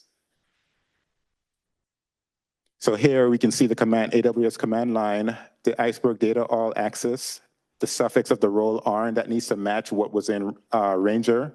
You can see the JSON for the IAM policy for get object. Let me pause it, sorry. Yeah, so for get object is going to be read only and all objects underneath the Iceberg bucket. The duration is going to be, 30 minutes? Yeah, and then it essentially, okay. I just want to note one thing. Okay. Yeah, so if you remember the Ranger policies, this Iceberg data all access role was given all permissions on a specific bucket, right? Including read and write. But now in this call to create STS token, the call is asking for permission only to allow read operations. So even though with this role, you can perform any operation like read and write. Now it is asking for only allow the get objects, right? So you can restrict the scope further when you make a STS call. So now it returned, you're going to talk about this? Yeah. So yeah, returned it, and we're going to actually use it. So we're going to pretend we're like Spark or Trino to use this particular token. So this is just some massaging to get the credentials into some environment variables. So we can just see we have the session token set, and we're going to try to create a bucket. Of course, we should not be able to do that because it doesn't have that permission in Ranger. We're going to be able to get the object that was uploaded because it has read-only access. We can see it's the same object that was uploaded, but we don't have access to actually write that object. So for the second and final scenario, we're going to do the same thing, vend another credential, but it'll have all the permissions of the role. So it's not going to be scoped down. So we call the same assume role, but now there's no -- policy parameter. So it's going to vend a different set of credentials. And then we're going to use it. Suppose we give it to a different query engine. Again, we have to set our environment variables. So we're just copying and pasting to pull them out.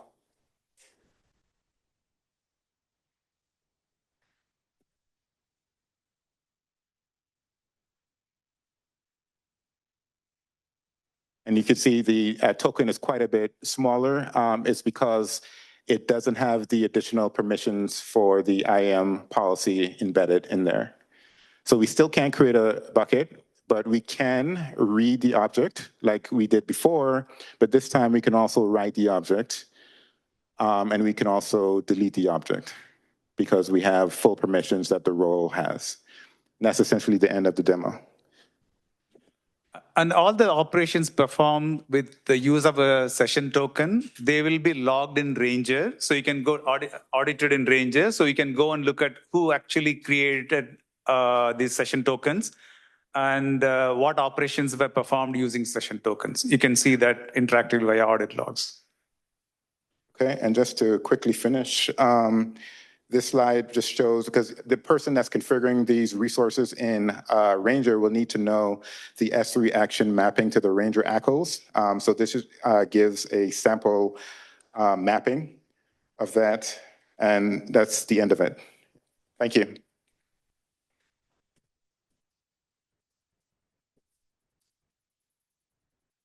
Let's wait for questions.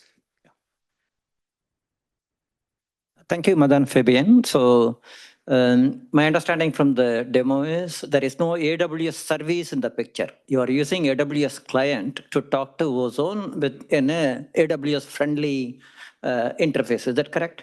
Correct. So Ozone provides the S3 interface so that any S3 client can access Ozone, right? Understood. So now we are enhancing that interface to support STS. Okay. Then next question is, see, your Iceberg is talking to get the token, but Iceberg is really contacted by a workload. The workload will be running with an end user identity. Correct. And I don't see in the whole path the end user identity being verified for authorization. Correct. That's the whole point, right? So when an engine like, let's say, Spark or Trino, they need to access data in S3, right? So typically, you will need to create a credential, S3 credential, and then burn it in the configuration of Spark or Trino, right? So it's a lot of overhead in managing. If there are 1,000 users, and managing those things will be a lot more harder. And then in Ozone, you need to create that many S3 credentials in Ozone, and you have to grant permissions for all of them, right? So instead, what happens is the end user who runs a query, the query engine only talks to the Iceberg REST catalog, okay? But that has to be authenticated. Whatever the authentication mechanism Iceberg REST catalog supports, you should use that to authenticate, right? Once it authenticates, and then the Iceberg REST catalog has to make a decision whether the user who made a call to get a table information is actually allowed to read the table or not. Okay, good. So that authorization decision is made in Iceberg REST catalog. Okay, you are trusting Iceberg has already authorized and authenticated and authorized it. Okay. So in case of Cloudera,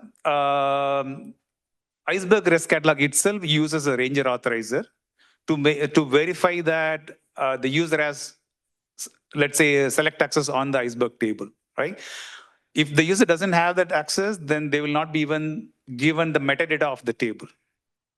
Okay, the call will fail. The call to get table data, it will fail, right? So now the get table, the user is authorized. The typical response from Iceberg REST catalog back to the engine is, hey, you ask for a table 1, and the table 1 has data in this specific S3 location, okay? And then few other metadata of that. It'll go back to the Iceberg, the Iceberg client, which is, let's say Spark, right? Then Spark's job is to go to the S3 location to find more details about the Iceberg table and execute queries, right? But to go to S3, you need some credentials, right? So in this case, we don't require any credential in Spark to access S3. The credential will come from Iceberg REST catalog. It'll create a temporary credential, it'll return it back to Spark along with the table's metadata. Okay, thanks, Madan. Yeah, I think it's getting long, so I'll pause here. Okay, thank you. Yeah, Shailaja. Can these session tokens be reused by end users, or how is it mapped to the actual end users? So these session tokens are like bearer tokens, right? There is no end user, right? Any application or any user, as long as they have access to the token, they can access. Does it make sense? Yeah, it makes sense. I mean, when we audit in Ranger, because Iceberg in this case also does Ranger authorization, right?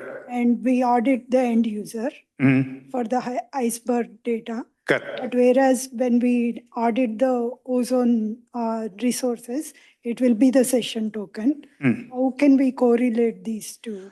So that's a good question. So as a part of the session policy which gets returned, okay, the grantor's name will be included in that. A grantor meaning the Iceberg REST catalog, which is actually making a call to assume a role, right? That will be the service identity. Service identity. So that will be included in the session policy, and we will use that to audit. Because there is no real end user, right? Yeah. But if someone sees like they cannot correlate who has access the Iceberg tables versus who has access the Ozone storage. It'll be same identity will be logged in both. Here it will be end user, right? In the Iceberg case, it will be the end user, right? I mean Iceberg REST catalog. REST catalog, yeah. Okay, Iceberg REST catalog, yes, that will be the end user. You are correct. So all the audits for Ozone will have the service, the Iceberg REST catalog service identity. You are correct, right? Okay.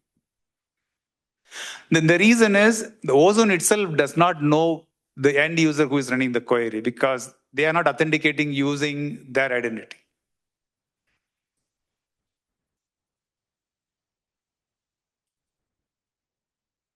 That user we may not even know.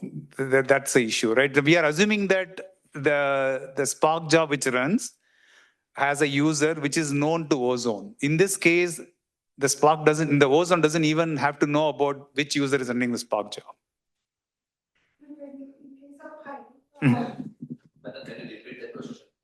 Oh. So in case of Hive accessing the HDFS locations, we do access the HDFS locations as Hive user. Correct. Even though the end user is accessing the Hive resources. Correct. Right? That same concept cannot be handled here.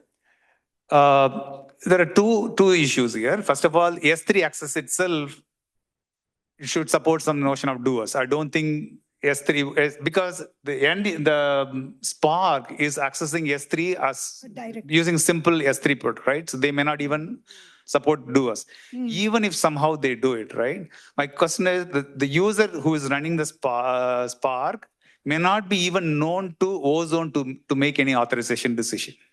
Sure, they will be doing do as Iceberg identity user, right? Correct. And that may not be something Ozone would know.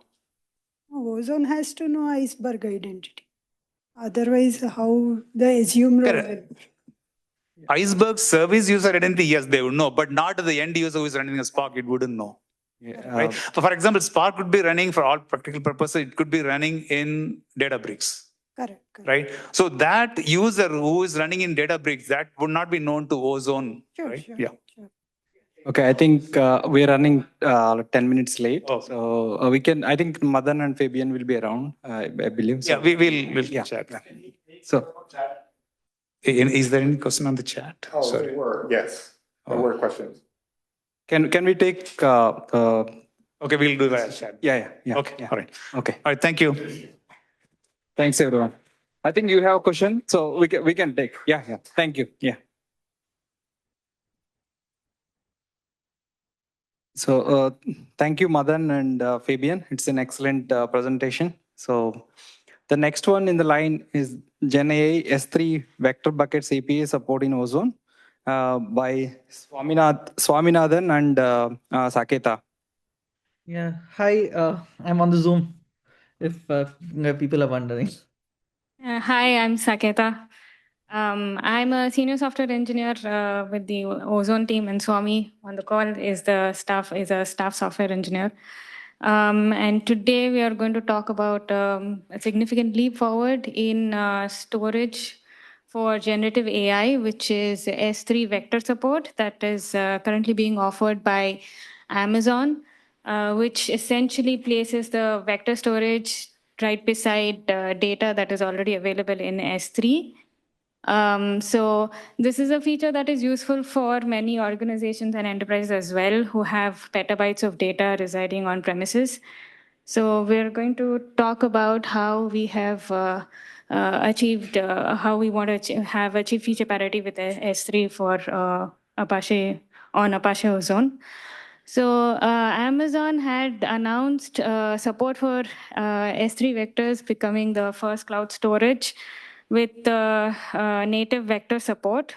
So what is Amazon S3 vectors?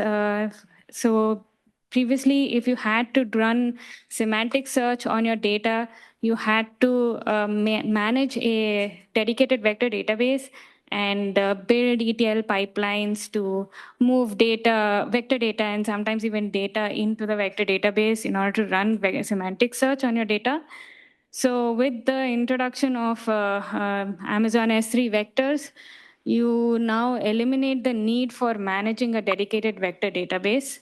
Amazon has done this by creating by supporting vector buckets, which is a specialized type of buckets created for storing and querying vector data and for running vector operations. So what this gives you a benefit in the vector space for serverless scale. Serverless because now you do not need to manage the infrastructure for a dedicated vector database. And scale because since this vector store is backed by S3, you can now store millions of vectors or even more in S3 and as per your usage, and you get all of the security, availability, durability guarantees that S3 provides. And this can also lower your total cost of operation by a lot since you are not paying for the infrastructure to manage a vector database. You're only paying for storage of your vector data and for running queries. And as Amazon claims, the cost savings can be up to 90% when compared with an always-on vector database cluster. So let's look at how we can go from having raw data on S3 to actually be able to run semantic search on the data. So these are the sequence of steps that you need to run in order to run semantic search on your data. You need to first prep your storage, which is by first creating a vector bucket, which is specialized for vector operations, and then create a vector index within a vector bucket. The vector index is where vectors are organized and stored in such a way that when you run a semantic search, you get a result instantaneously. A vector bucket right now can hold many indices. According to Amazon, about 10,000 or so, I guess. And then once you have prepped your storage, that's when you can start inserting vectors into your vector index. So when you have data, unstructured data, documents, images, audio files, videos, whatever, you have to generate vectors, representations of that data first. So you do that by running your data through an embedding model. An embedding model converts your raw data into numerical representations, which is like a list of numbers that has semantic meaning for your data. So once you have those vector embeddings for your data, you go ahead and store them in the vector index using S3 put vectors API. And then now you're ready to do semantic search on your data. So you use S3's search API to query your data. So there's what the semantic search is different from a regular keyword search, because in a regular keyword search, you're just looking for matches of the words that are available in your query in the documents. With semantic search, your query can be a natural language query. It does not need to contain any keywords that are available in your data. So with semantic search, you're just it's going to look through the vectors and find neighbors that are nearest matches to your query, and then return like the top K results. So to do that, you would also need to create a vector representation for your query, which is running your query also through the same embedding model you would use to vectorize your data. So the areas where this feature has the most value is like there are a few key use cases where this feature has the most value. One is the retrieval-augmented generation at scale. So what RAG is that when you have an LLM and you want to enhance the knowledge of the LLM, you maintain an external knowledge base, which is usually a vector database, where as and when you get updated knowledge, you update the vector database. And then when you want to query or prompt the LLM for a response, you first run your prompt or your query through the vector database or the external knowledge base, get some relevant context, and enhance your prompt with the context before submitting it to the LLM so that you can get a more accurate response from the LLM. So what this feature will allow you to do is, since it's backed by S3, to create like these massive knowledge bases, external knowledge bases for language models. And another use case is semantic search, which we've just talked about, where you have like a massive archive of unstructured data with a lot of different data types. It'll allow you to run natural language queries on top of that data and get reasonable responses. And another one of those use cases, a new and interesting one, is as we move forward in the AI space and develop AI agents, since this vector store is backed by S3, it can become a durable and long-term storage for the interactions that users have with these AI agents, which can then later be searchable, semantic searchable. Basically, you can just run searches on these interactions to either summarize a chat or retrieve some key like information or whatever it is. So by supporting this new and critical API, what we want to do is simplify your AI stack for large enterprises on premises. So the core offering is seamless application portability, which we achieve by 100% S3 vector API compatibility. So that means if you currently have any application that is using S3 API that is running on the cloud, then any tool, any SDK, any application, you should be able to port it straight on premises without any code changes. It should work out of the box. And the next next benefit that we offer is a simplified AI infrastructure. We achieve this by integrating with Cloudera semantic search. Cloudera semantic search provides engines for us to do robust vector indexing and semantic search on top of data. So users can still use S3 API that they're familiar with to work with vectors, and the complex job of indexing and querying can be semantics, and querying can be done by Cloudera semantic search in the background. And since both Ozone and Cloudera semantic search are managed services by Cloudera, you can reuse the existing security layer provided by Cloudera for managing both your data space as well as vector space. You don't need to have a separate security layer for your vector data. And you can also avoid a lot of duplication of the data as well, data or vector data as well. And since this S3 vector support, this is a mechanism that is used for ingesting and retrieval of vector data only. So this is completely compatible with any embedding model or any large language model that you plan to use. So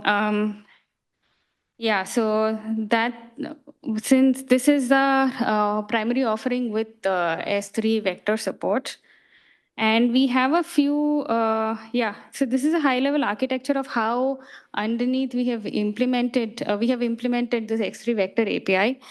So there is Ozone S3 gateway, which becomes the entry point for this feature. So any S3 client that you have will talk to the Ozone S3 gateway. Your raw data is going to reside on Ozone, just as always.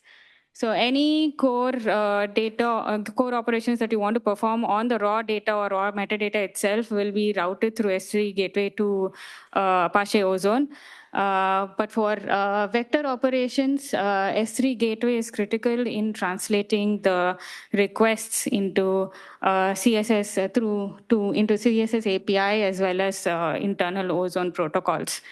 CSS itself can be backed up by Apache Ozone for long-term and durable storage, basically. Yeah, and we have a few items in the roadmap that we are currently exploring. So all of these roadmap items we would need to achieve through a tighter integration with CSS. So number one on the list is cold vector storage, which is we want to be able to store rarely accessed vectors across vector indices on Ozone, and then retrieve them into CSS as needed for vector search. And then directly building on top of that is searchable index on Apache Ozone. So we want to see if we can enable vector search on cold indices or cold vectors already stored in Apache Ozone. So without offloading them into Cloudera semantic search. And then the next item that is building on top of that is also a writable index on Ozone, which is directly write any new vectors, vector data that we are ingesting into the vector index that is currently on Ozone. For the searchable and writable index capabilities on Apache Ozone, the performance might be a challenge, but the use cases there would be more of historical data searches or data analysis and better compliance. And another item that is on the roadmap is metadata filters. So This would be helpful mostly. A use case for this is RAG, basically enterprise RAG, where you want to, if you want your language model to return a more accurate data, you want to make sure that the context that you're providing to the language model is the most relevant context. So you want to run your vector search on the most relevant data by first filtering on the metadata, vector metadata, before you run the semantic search. Okay, so this is on a high level, this feature that we've implemented and the roadmap items. So we have a small demo showing this in action. So this is a demo where we are previewing the S3 vector support on Ozone. So in this demo environment, we have a Cloudera managed Ozone cluster. And this Ozone cluster has a S3 gateway that is deployed. This is deployed on host CCY Cloud -1. As you can see, that is the host and the port. And we are going to use a Boto S3 client to make a connection to Ozone S3 gateway. So this, in this demo, we are creating both a regular client as well as a vector client, both of them using the same S3 endpoint URL, which is the Ozone S3 gateway's endpoint URL. And once we've created the client, the next step is to set up the storage. So we do that by first creating a vector bucket using the S3 API create vector bucket, which accepts a bucket name.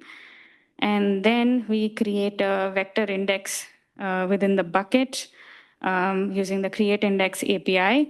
And we also mentioned the type of vectors that we store, which is going to be a list of floating point numbers, and the size of the vector is going to be like 384. So each vector is going to be a list of 384 floating point numbers. And the distance metric. So this is the metric that CSS is going to use to do the KNN search, the nearest neighbor search. There could be multiple distance metrics. You could have like some cosine similarity thing, or maybe Manhattan distance. Like it completely depends on like I believe like a lot of these distance metrics are provided out of the box, based on which we can actually do a nearest neighbor search. Right. So what this looks like on Ozone is that we would have created a bucket under the S3 volume. The type of this bucket is a vector bucket. And then there's metadata that indicates the list of indices that are created within the bucket, and some information about the vectors that would be stored within the indices. And then now we're going to insert vectors into this vector index that we've just created. So we, for the purposes of the demo, there is already some data in Ozone under the data bucket. So it has a list of a few files, I think around 12. So in order to insert vectors, we would first need to generate vector embeddings for the data already in S3.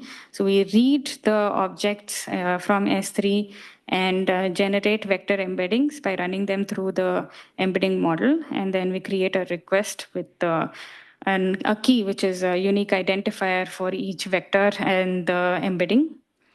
And then once we have the request, we're going to use the put vectors API to insert the vectors into the index that you just created under the vector bucket. So since, as I mentioned before, Cloudera Semantic Search is also a managed service within Cloudera, which is based on OpenSearch. So let's take a look at the index that was created, that is currently being managed by the CSS. So you list the indices, and this is the index that has just been created. And we are going to now take a look at the how the index is structured. So this index is enabled for KNN search. And then there's a field within this index called embedding that is a KNN, that is of the type KNN vector. And it's going to contain vector lists of size 384. And L2 is just an open search term for Euclidean distance metric. So this index currently has 12 documents or 12 vectors in it. So now the last part is going to demo vector search. So here we have a query, which is a natural language query, may not contain any keywords in the documents that we already inserted vectors for. So what we're going to do is take that query, run it through the same embedding models that we used for the data. And then we're going to run the query vectors API, S3's query vector API, which is going to take the index name as well as the query vector, and we're going to return the top 3 matches. So the response has returned with the keys, document ID, the IDs that we previously inserted of the top 3 matches. So the data is still on S3. So for the last part, to print the responses, we are going to be reading the data off of not S3, Apache Ozone again. The data is still on Ozone. So that's it for the demo. Thanks for listening. Does anybody have questions?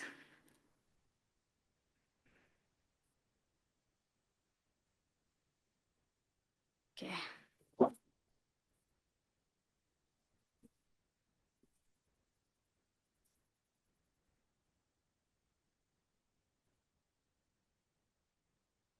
Anyone? Yeah. Of all these S3 gateways.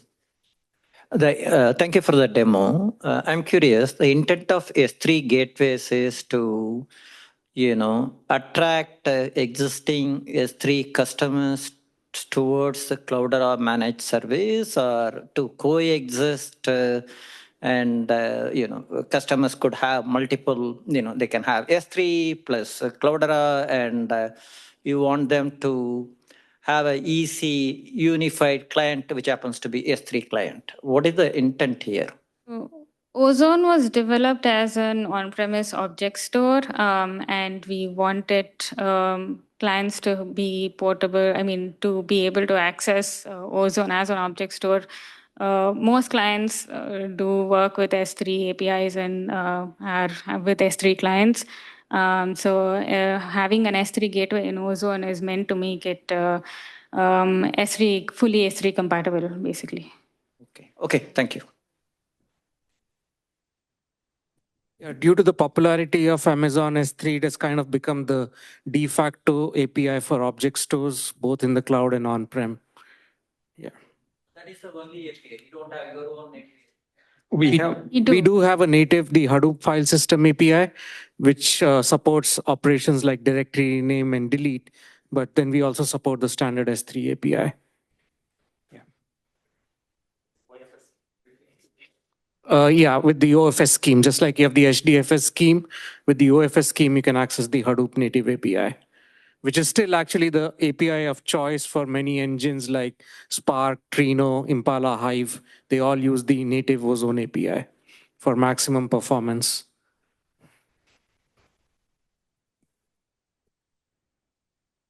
Like using S3 gateway has using S3 has application portability. If you have an application that is say running on a public cloud, you can easily port it into a private cloud storage if at all we want to just run the same application out of the box. So that's the whole idea.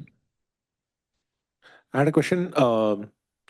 What's the scale relationship between Ozone and the CSS service? Like as Ozone scales, what are the scale requirements on CSS to make vector database work at all scale?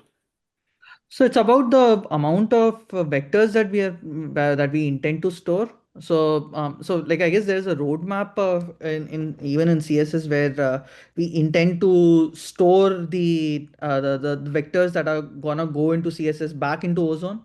So yeah, like the CSS basically will just act as a compute node for doing for performing the k nearest neighbor search algorithms there, and then it will be actually like fetching the vectors back from Ozone. So like obviously like we're taking a performance hit on the querying aspect because like we'll have to load the data from Ozone itself. It might be slow in that aspect, but the scale is about like about the size of your Ozone cluster, how much ever we want to store. Like if we Yeah, so want to have when like billions of vectors, we can actually have billions of vectors backed by Ozone. Yeah, when we get to that roadmap item, then the scale of the vectors that you can store will be whatever scale you can keep your Ozone cluster at. And the scale of the computation will be based on your usage vector workloads. Any thoughts about the equivalent of short circuit reads in this context? Like, I think Yeah, go ahead. no, I think right now this is targeted for only vectors, and then still your data will be residing at the S3s and it. I think there is another idea. If you look at the CSS roadmap, that where you can take the snapshots of indexes of CSS and put it into the backend remote store of S3, which we could export into the Ozone itself and export that as another bucket to the user. So it could be cold bucket access from the Ozone itself directly. So, but that is in the roadmap of CSS, which is like remote indexes. Yeah, on the CSS part. So stay tuned on that. So we'll do a tech preview sometimes next year, Q1. So stay tuned on that. We have very solid offerings coming up. So we'll talk about scale and everything there. Thanks, Abhita.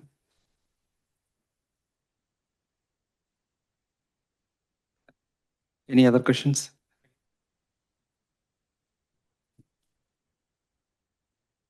Okay, I think we are already running. Were there any questions in the chat? No, I don't see any. I don't see any questions. Okay. No questions. Yeah, but I think we can come back if there are any questions. I think let's move on to the next topic. Thank you, Saketa and Swami, for an excellent presentation. The next one, the last topic we have is Apache Ozone State of the Union, which covers pretty much what is happening in the community and what features recently added and like how the activity is going on overall in the community perspective. So Rishabh and Sami would be talking about this topic. So yeah, go ahead. Okay, everyone, I'm Rishabh, and joining me remotely is Sami. Today we'll be talking a bit about Ozone, its community, and some of the work that we have done this year. So let's start with a little bit about Ozone. So Ozone is a distributed object store. It's built to serve as the backbone of modern data lakes and data lake houses. We know that traditional storage systems often struggle to keep up with modern data demands, but Ozone was engineered from the ground up, specifically for large-scale analytics workloads. Right? It is designed to ingest massive amounts of data and make it instantly available for analytics. So let's take a look at how it achieves this. So first, Ozone uses a scalable namespace architecture. And this is what allows it to support billions of objects without slowing down. And reliability is also baked into the core. It is highly available, and it uses the Raft protocol for all the metadata updates. Furthermore, Ozone is also strongly consistent. So this means that as soon as you write your data, it is ready to be read. And what really sets Ozone apart is the sheer density and scale that it can handle. So we are talking about a system where a single cluster can easily scale to exabytes of data. right? And the efficiency is so high that you can also achieve petabyte scale storage on a single node. So whether you're dealing with tens of billions of keys or a cluster size exceeding 100 petabytes, Ozone manages this seamlessly, right? So let's talk a little bit about our community. Ozone's adoption is driven by an incredibly healthy and diverse community. Just this year, we have added 4 new PMC members and 4 new committers. That brings us to a total of 85 committers and 43 PMC members. And they aren't all just from a single company or a region. We have contributors from all across the globe. And these are the contributors who are actually directing the roadmap of Ozone. So we are seeing this amazing pattern where engineers solve a problem for their specific use case, and then they turn around and give the solution back to the community. So just look at what's happening right now. A few sessions back, we heard about Serata and how they needed a better event handling system for their own stack. So they proposed the notification system. And more recently, there was also some work done on Helm charts for high availability. And that didn't come from any mandate, right? That came from a contributor who just wanted to make HA deployments easier. And because of all the work that they did, everybody in this room benefits. So with all that, our GitHub is highly active. The project is stronger than ever. And our GitHub repo is, it has received over 1,000 commits just this year alone. And this year, we are also celebrating our 1,000th GitHub star. So that's another milestone, right? Moving on, so Ozone is already running in production at a massive scale in some of the world's largest and most demanding data companies. So from innovative startups to e-commerce giants to security firms like Jihu, the adoption is only growing. And some of these companies have used Ozone in production for over 4 years now. Take Didi, for example. Right, their scale is staggering. So we are talking about hundreds of petabytes and over 10 billion files. So to put that into perspective, 100 billion petabytes is more or less 500 years worth of movies. Right now, managing all of that volume of data is one thing, but accessing it quickly is another. So their engineers have done incredible work on performance tuning and especially for low latency reads. They've also written an excellent blog post about 20 pages long that goes into extensive details about their experiences with deploying Ozone in production and how they managed to achieve those low latency reads.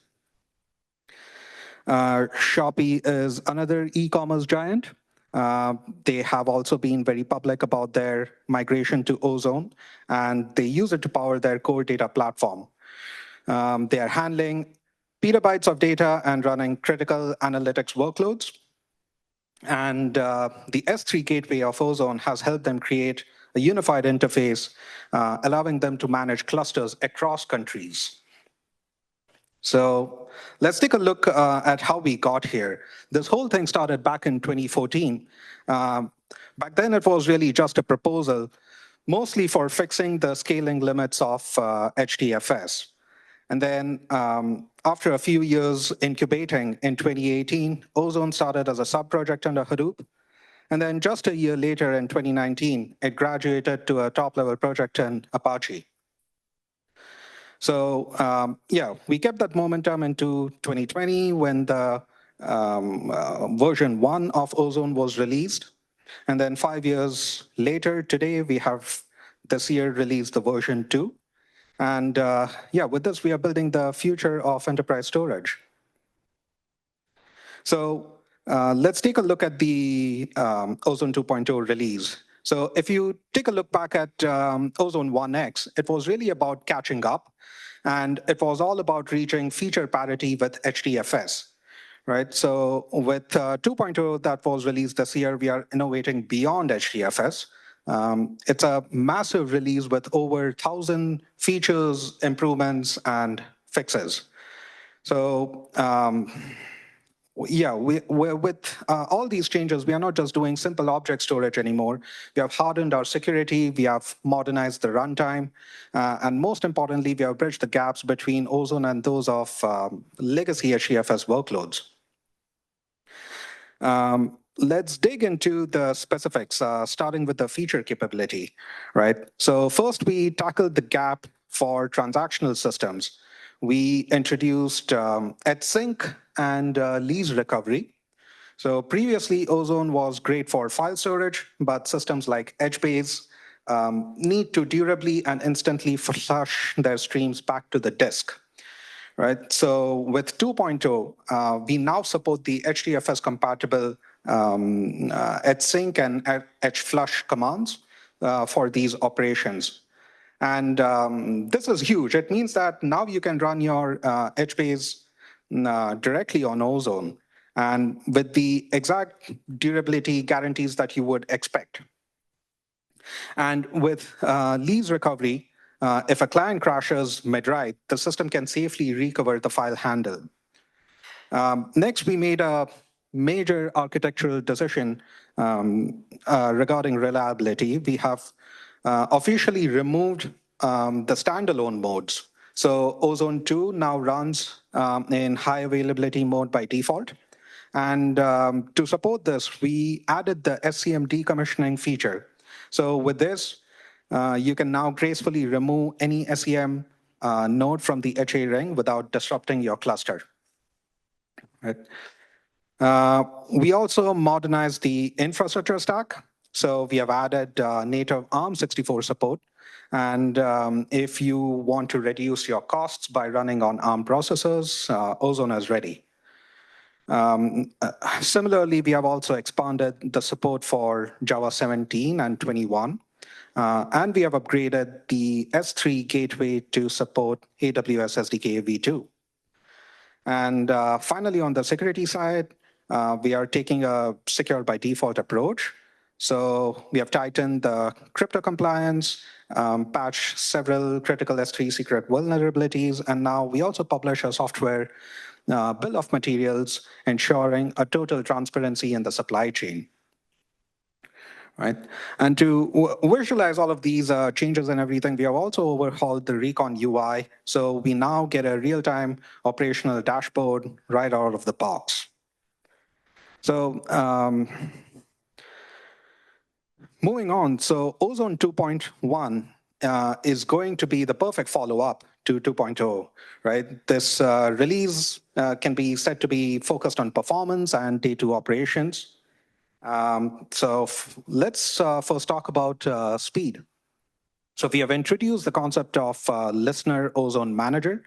And in the standard HA setup, the leader OM gets hammered with every request, right? But now we have listener OMs, and they are read-only nodes that replicate the state of the leader OM. So with that, you can now offload heavy background tasks such as deletion or even cross-region replication away from the leader and onto the read-only followers. For S3 users, we have swapped out the old adapter for the Mount Point S3. It's a high-performance Rust client. And we have also rolled out the phase 2 of our background scanners. So with these scanners, Ozone now proactively hunts for bit rot and silent data corruption. So if your disk starts failing, the logic just isolates that volume and keeps the rest of the data node healthy, right? And we addressed a deep architectural challenge with container reconciliation. In the real world, our containers may get stuck in states like quasi-closed or unhealthy. And previously, the system struggled to resolve these mismatches on its own. So we have introduced a new reconciliation protocol that verifies the integrity of these containers, and it's able to automatically heal the cluster back to a clean state, right? And we have also scaled up the snapshot engine. So diffing buckets with millions of keys is now fast enough to make incremental backups at any scale. So that's going to be the Ozone 2.1 release, which is upcoming. And talking a little bit about what we may see in the future, we have already heard today from Shiv and Sakita and others about the S3 vector support, the iceberg support. But on the enterprise and governance side, as we become a central store, we'll need the enterprise-grade controls. And with new storage policies and S3 lifecycle features, you will be able to define intent. And because of that, the system will be able to manage these objects and their life cycles automatically. And you also heard Fabian talk about STS, so you won't need any long-lived secrets. And we also heard about event notifications. So if a file lands in your bucket, Ozone can trigger a notification to wake up a downstream job, right? And then finally, under the hood, we are working on the next phase of streaming write pipelines to maximize the throughput on fast networks.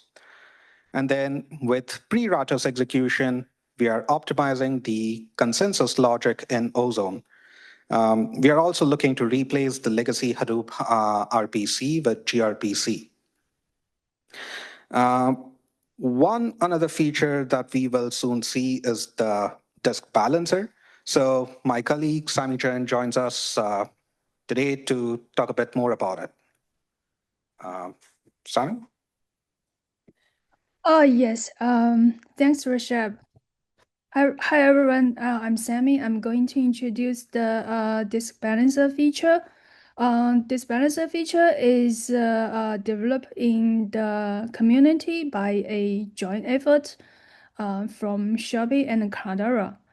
So the motivation of this feature is we want to make sure that data is evenly spread between the disks in a data node. So what will happen if data is not evenly spread? So some disks maybe have less data will become idle, and some disks with many data may become very busy to serve the IO request. So the IO resources across all the disks in a data node will not be fully utilized, and the IO request, the data rewrite request performance also can be impacted due to the IO congestions in the hard disks. So we want to make sure that data is evenly spread. And in what cases that data will not evenly spread, there are mainly three cases. So the first is sometimes maybe we want to add a new disk to the existing data node to expand its storage capacities. Second is for a long-running Ozone cluster, the disks in some data node may be failure or broken due to its the disk is very old. So we will replace this failure broken old disk with new disks, and these new disks will become it's empty. And the third is if there's a massive file deletion, which causes a block deletion in the data nodes, and this will also cause the data is not evenly spread. So in the reality, the second and the third cases are most seen. Yeah. So a little background about how data is distributed across Ozone. So we have two levels of data distribution policies. One is cluster-wise, and another is per data node. So cluster-wise, so our metadata master server storage container manager is responsible to allocate, to choose data nodes for new container allocate. And So we have two types of replication type. One is the 3 replica, one is error coding policy. So the policies that SCM follows is very similar as the policies we have followed in the HDFS. So if it's a 3 replica container, then SCM will choose 3 data nodes, and with 2 data nodes on the same rack and the third data nodes on another rack. If it's error coding policy data, then SCM will try its best to allocate and as many racks here. So the best state is every data and a parity data will on a different node under a different rack. Yeah, that's the best effort SCM will try. Next, yeah. So coming to the data node internal-wise data distribution policy, currently we have implemented 2 policies.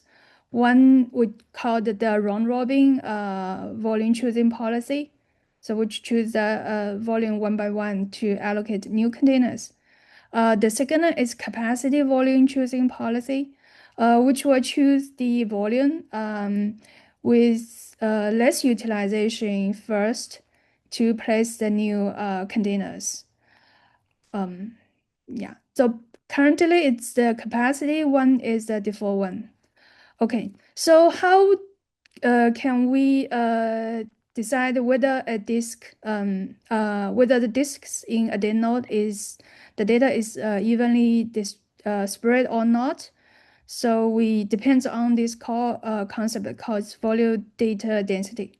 So here's an example, a data node with 4 disks, and 2 of them are less utilized, and 2 of them are highly utilized. So first, we calculate the average utilization across all disks in a data node, which use the total used space divided by total capacity. This is the average utilization for the whole data node. And for each volume disk, we calculate this volume's volume utilization by its user space divided by its capacity. And the volume density is defined by the gap between the volume, this volume's utilization and the average utilization. Also, we introduced a threshold, which by default is 10%. So if every volume inside a data node, its volume density is within the threshold, then we will treat this data node as data evenly distributed. Otherwise, it's not. Okay. This is a flow, the main flow. So this balancer is designed as a service in data node. So by default, this service doesn't start itself. So if user administrator want to start this balancer, it can trigger the service to run through the command line. And once the data node receive this request, it will start the internal thread pool and also put the request together with the configurations into a on-disk file to persistent the state. So next time, if the data node is restart, it will reading its configuration and whether it should run or not state from the on-disk file. So it will continue after restart. And so this thread pool, so this thread pool, it will starting to calculating the volume density data of each volume, each healthy volume, and to see if data is evenly spread or not.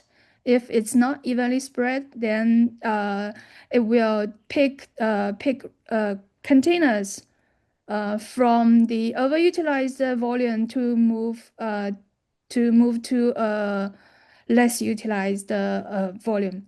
And yeah, so this cycle will go on until the volumes are the volumes data are evenly distributed. Yeah, and after that, by default, the disk balancer manager will stop itself. Yeah. Okay, next. Yeah, let's look at the commands. We support 5 commands. Stop. You can start, and stop. So you can specify specific data nodes, or you can start, stop all. And update. So you can update the configurations dynamically without restarting the data node.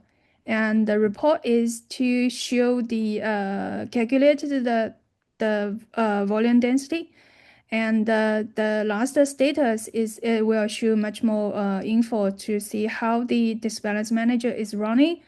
It will show whether it's running and all the configurations and the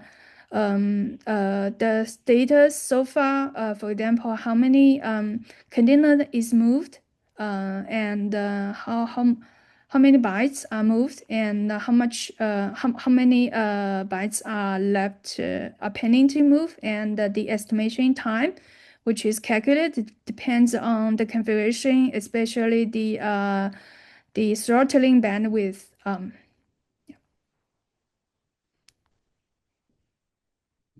Next. Okay, so things, the moving container between volumes are resource heavy and may impact the users' daily rewrite operation. So we require that only the administrator have the permission to start the disk balancer or stop, update it. And for the status and report command line, normal user can call this call this command. Yeah. And yeah, this last is all the configurations we support. And it's basically is the threshold important configurations like threshold is 10%, and the parallel thread we use to move the container is 5, and the throttling configuration is 10 megabytes per second. Yeah. Yeah. Okay, thanks, Amy, for that explanation on the disk balancer. So before we leave, I would just like to finally add that we want to invite everyone with an interest to contribute.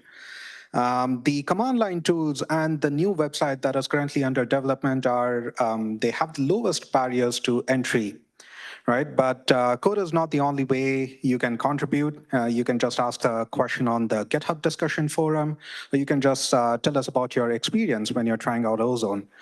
Right, so here today we also have several PMC members with us. So Sami and Swami are joining us remotely, but locally we also have Uma, Vechu, Ritesh, Nicholas, and you can just ask them about how you can get involved with Ozone and submit that first pull request. Okay.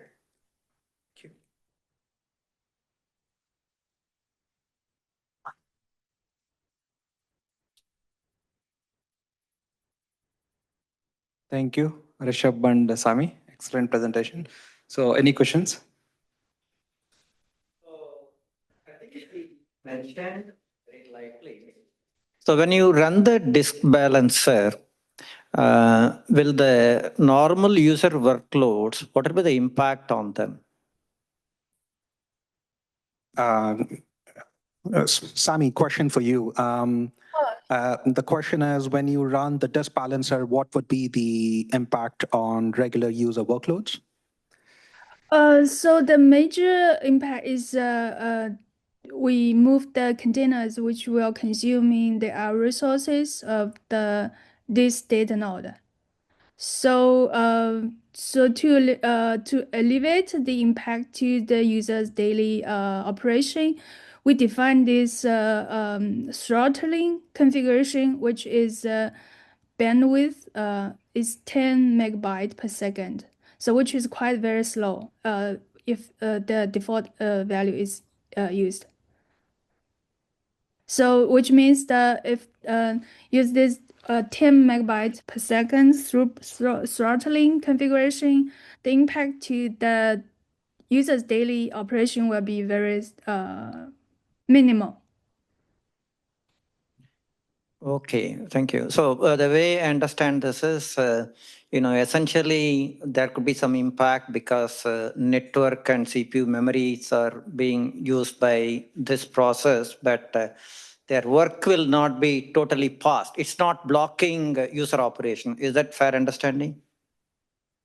Yeah, it's mainly the disk I/O resources, network resources now, because it's moved data. Okay, I see. Okay, disk I/O. Yeah, okay. Okay, thanks. Yeah. Maybe the activity may run longer, right, with lesser thread. So they'll not be blocked. Yeah, this will run within the node. Yeah, for each dead node. Yeah. Correct. Yeah. Okay. All right. Yeah, one more question. Yeah.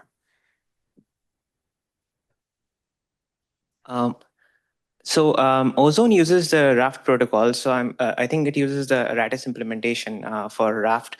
So are there going to be changes in Ozone which would change the way this is used to optimize for performance or throughput?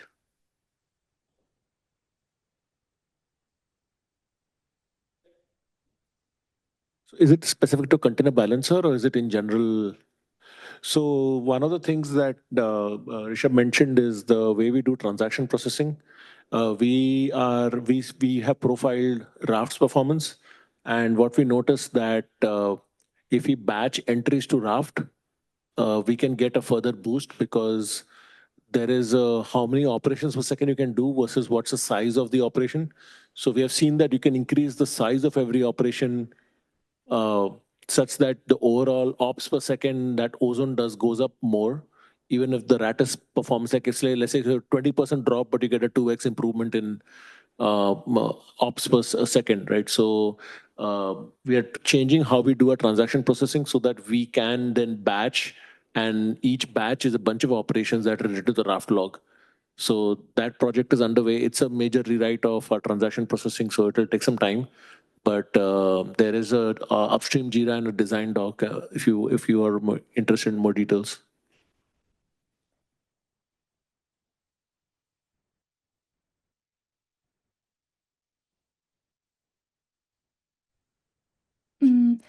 And dinner-wise, I think Rishabh has mentioned that we are doing the Redis streaming. So which is the Redis streaming right, which is avoid to send the data through the Redis. Only the metadata will through Redis. So data will not through Redis. That's when we it's already in the upstream. Yeah. So Ratis will be used in 3 areas, right? One is in Ozone Manager, another one is in SCM. So in data node replication also we use Ratis. In data node replication, we only use for the transactions and metadata, not for actual data. Actual data will be still sent through alongside of the transaction. Yeah. So essentially that actual data will not be persisted into Raft logs.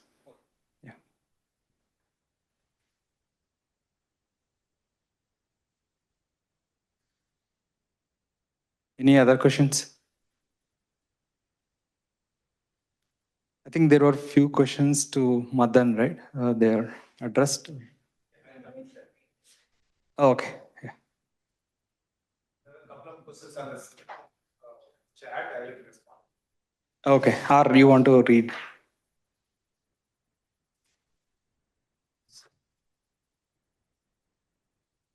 Just others also. Okay.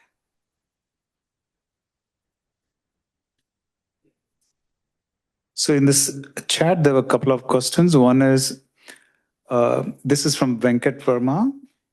Is end user access audited by Iceberg REST catalog plugin? Okay. The answer is yes. Calls to REST catalog to retrieve table data, They are authorized by Ranger plugin within REST catalog, and all the authorizations are audited as well. There was another question from Ramesh. Does the session token include expiry time? Yes, session tokens includes expiry time, and that will be validated by Ozone at the time the token is used to access data. Right. So if the current time is past the expiry time, then the request will be terminated at that time. It won't even go to authorize via Ranger plugin. These are the two questions. Thank you, Madan. So I have one question for Paul. So yeah. So when you're taking a backup based on the events, right? So it could be delayed depending on the event queue, let's say. So what do you do, like the active system, let's say, deleted the data, then when you're processing these transactions, but the actual files are no more exist in the source data. So do you keep the failed transactions queue somewhere in the while processing, or how do you keep track of these non-existent transactions anymore? For example, some files deleted, but you wanted to apply rename later on the same transaction, but the source file doesn't even exist. So how do you keep track of the prior transactions which you skipped because the source file, source system already deleted them? I'll take the microphone there to answer that one. So just to summarize, to make sure I've understood your question, with a sequence of transactions being performed in a storage system, you might observe a situation where a prior operation deletes data on which a subsequent operation relies, or vice versa. Yeah. Probably queued because of the data density or number of transactions you're supposed to replay, right, in the backend storage. I mean the backup storage. So you might not be able to do at the same rate of as active storage is moving, right? You will keep catch up the transactions. So during that time, if the source system can get changed, for example, the data being deleted. So you in your queue there is like the rename operation is supposed to apply, delete operation is supposed to apply, but the source file is already deleted to copy that. When you're creating a file now, but the source file is not there anymore, right?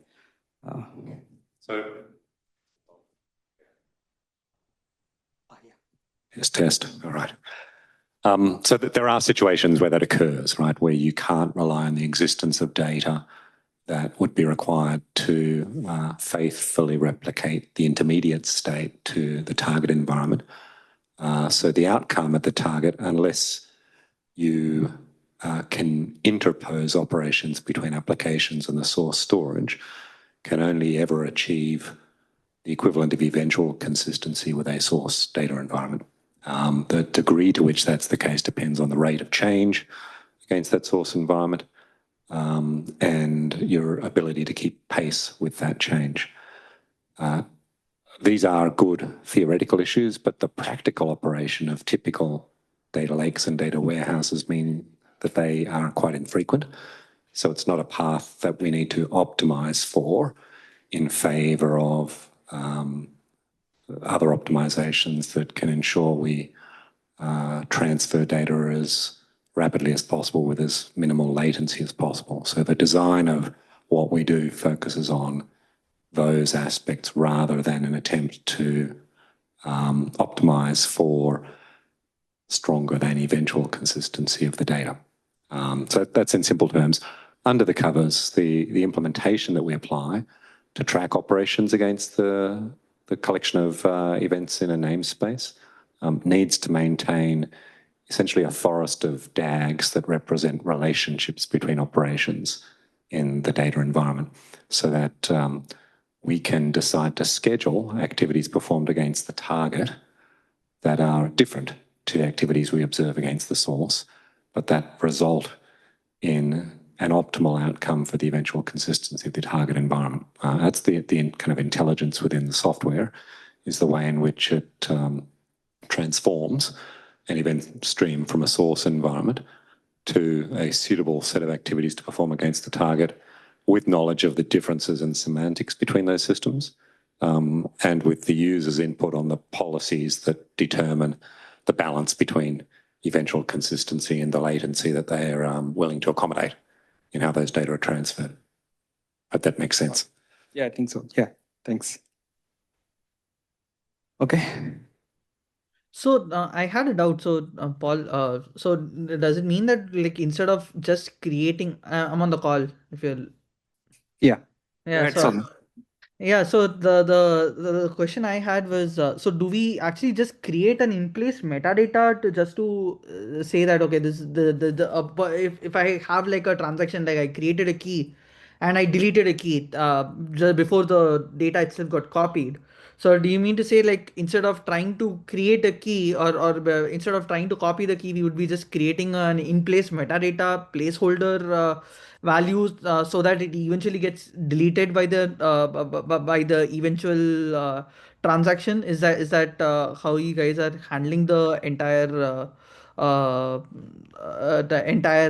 issue of deletes basically beating the copy operation?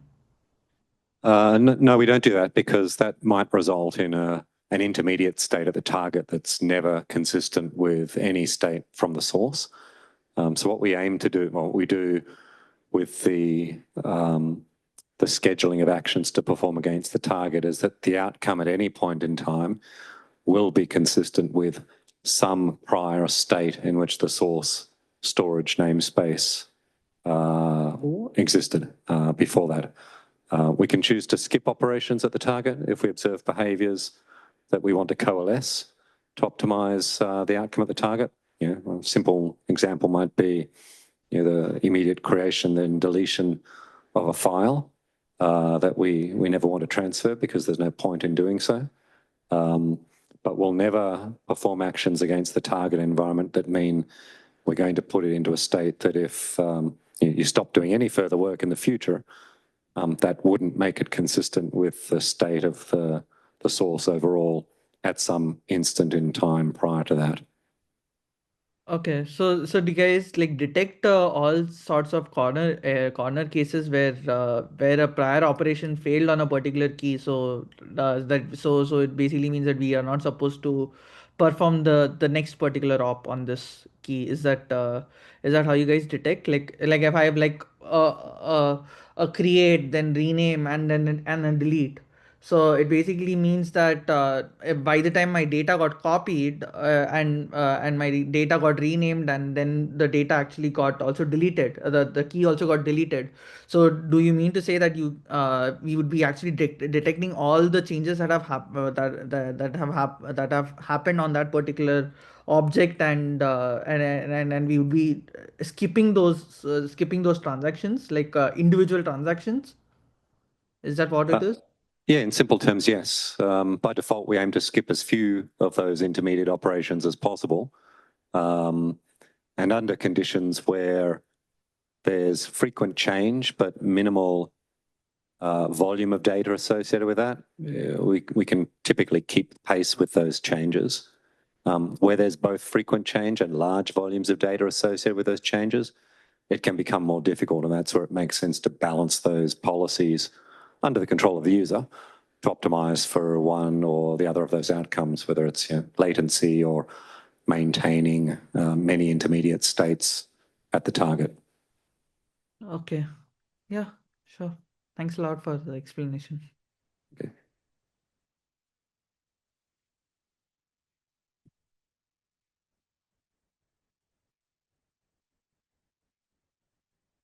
Okay, I think if no more questions, do you have anything? Okay. Okay, thank you everybody. So I think we can wrap it up for today. Thanks each and everyone for joining us for this event to make it success.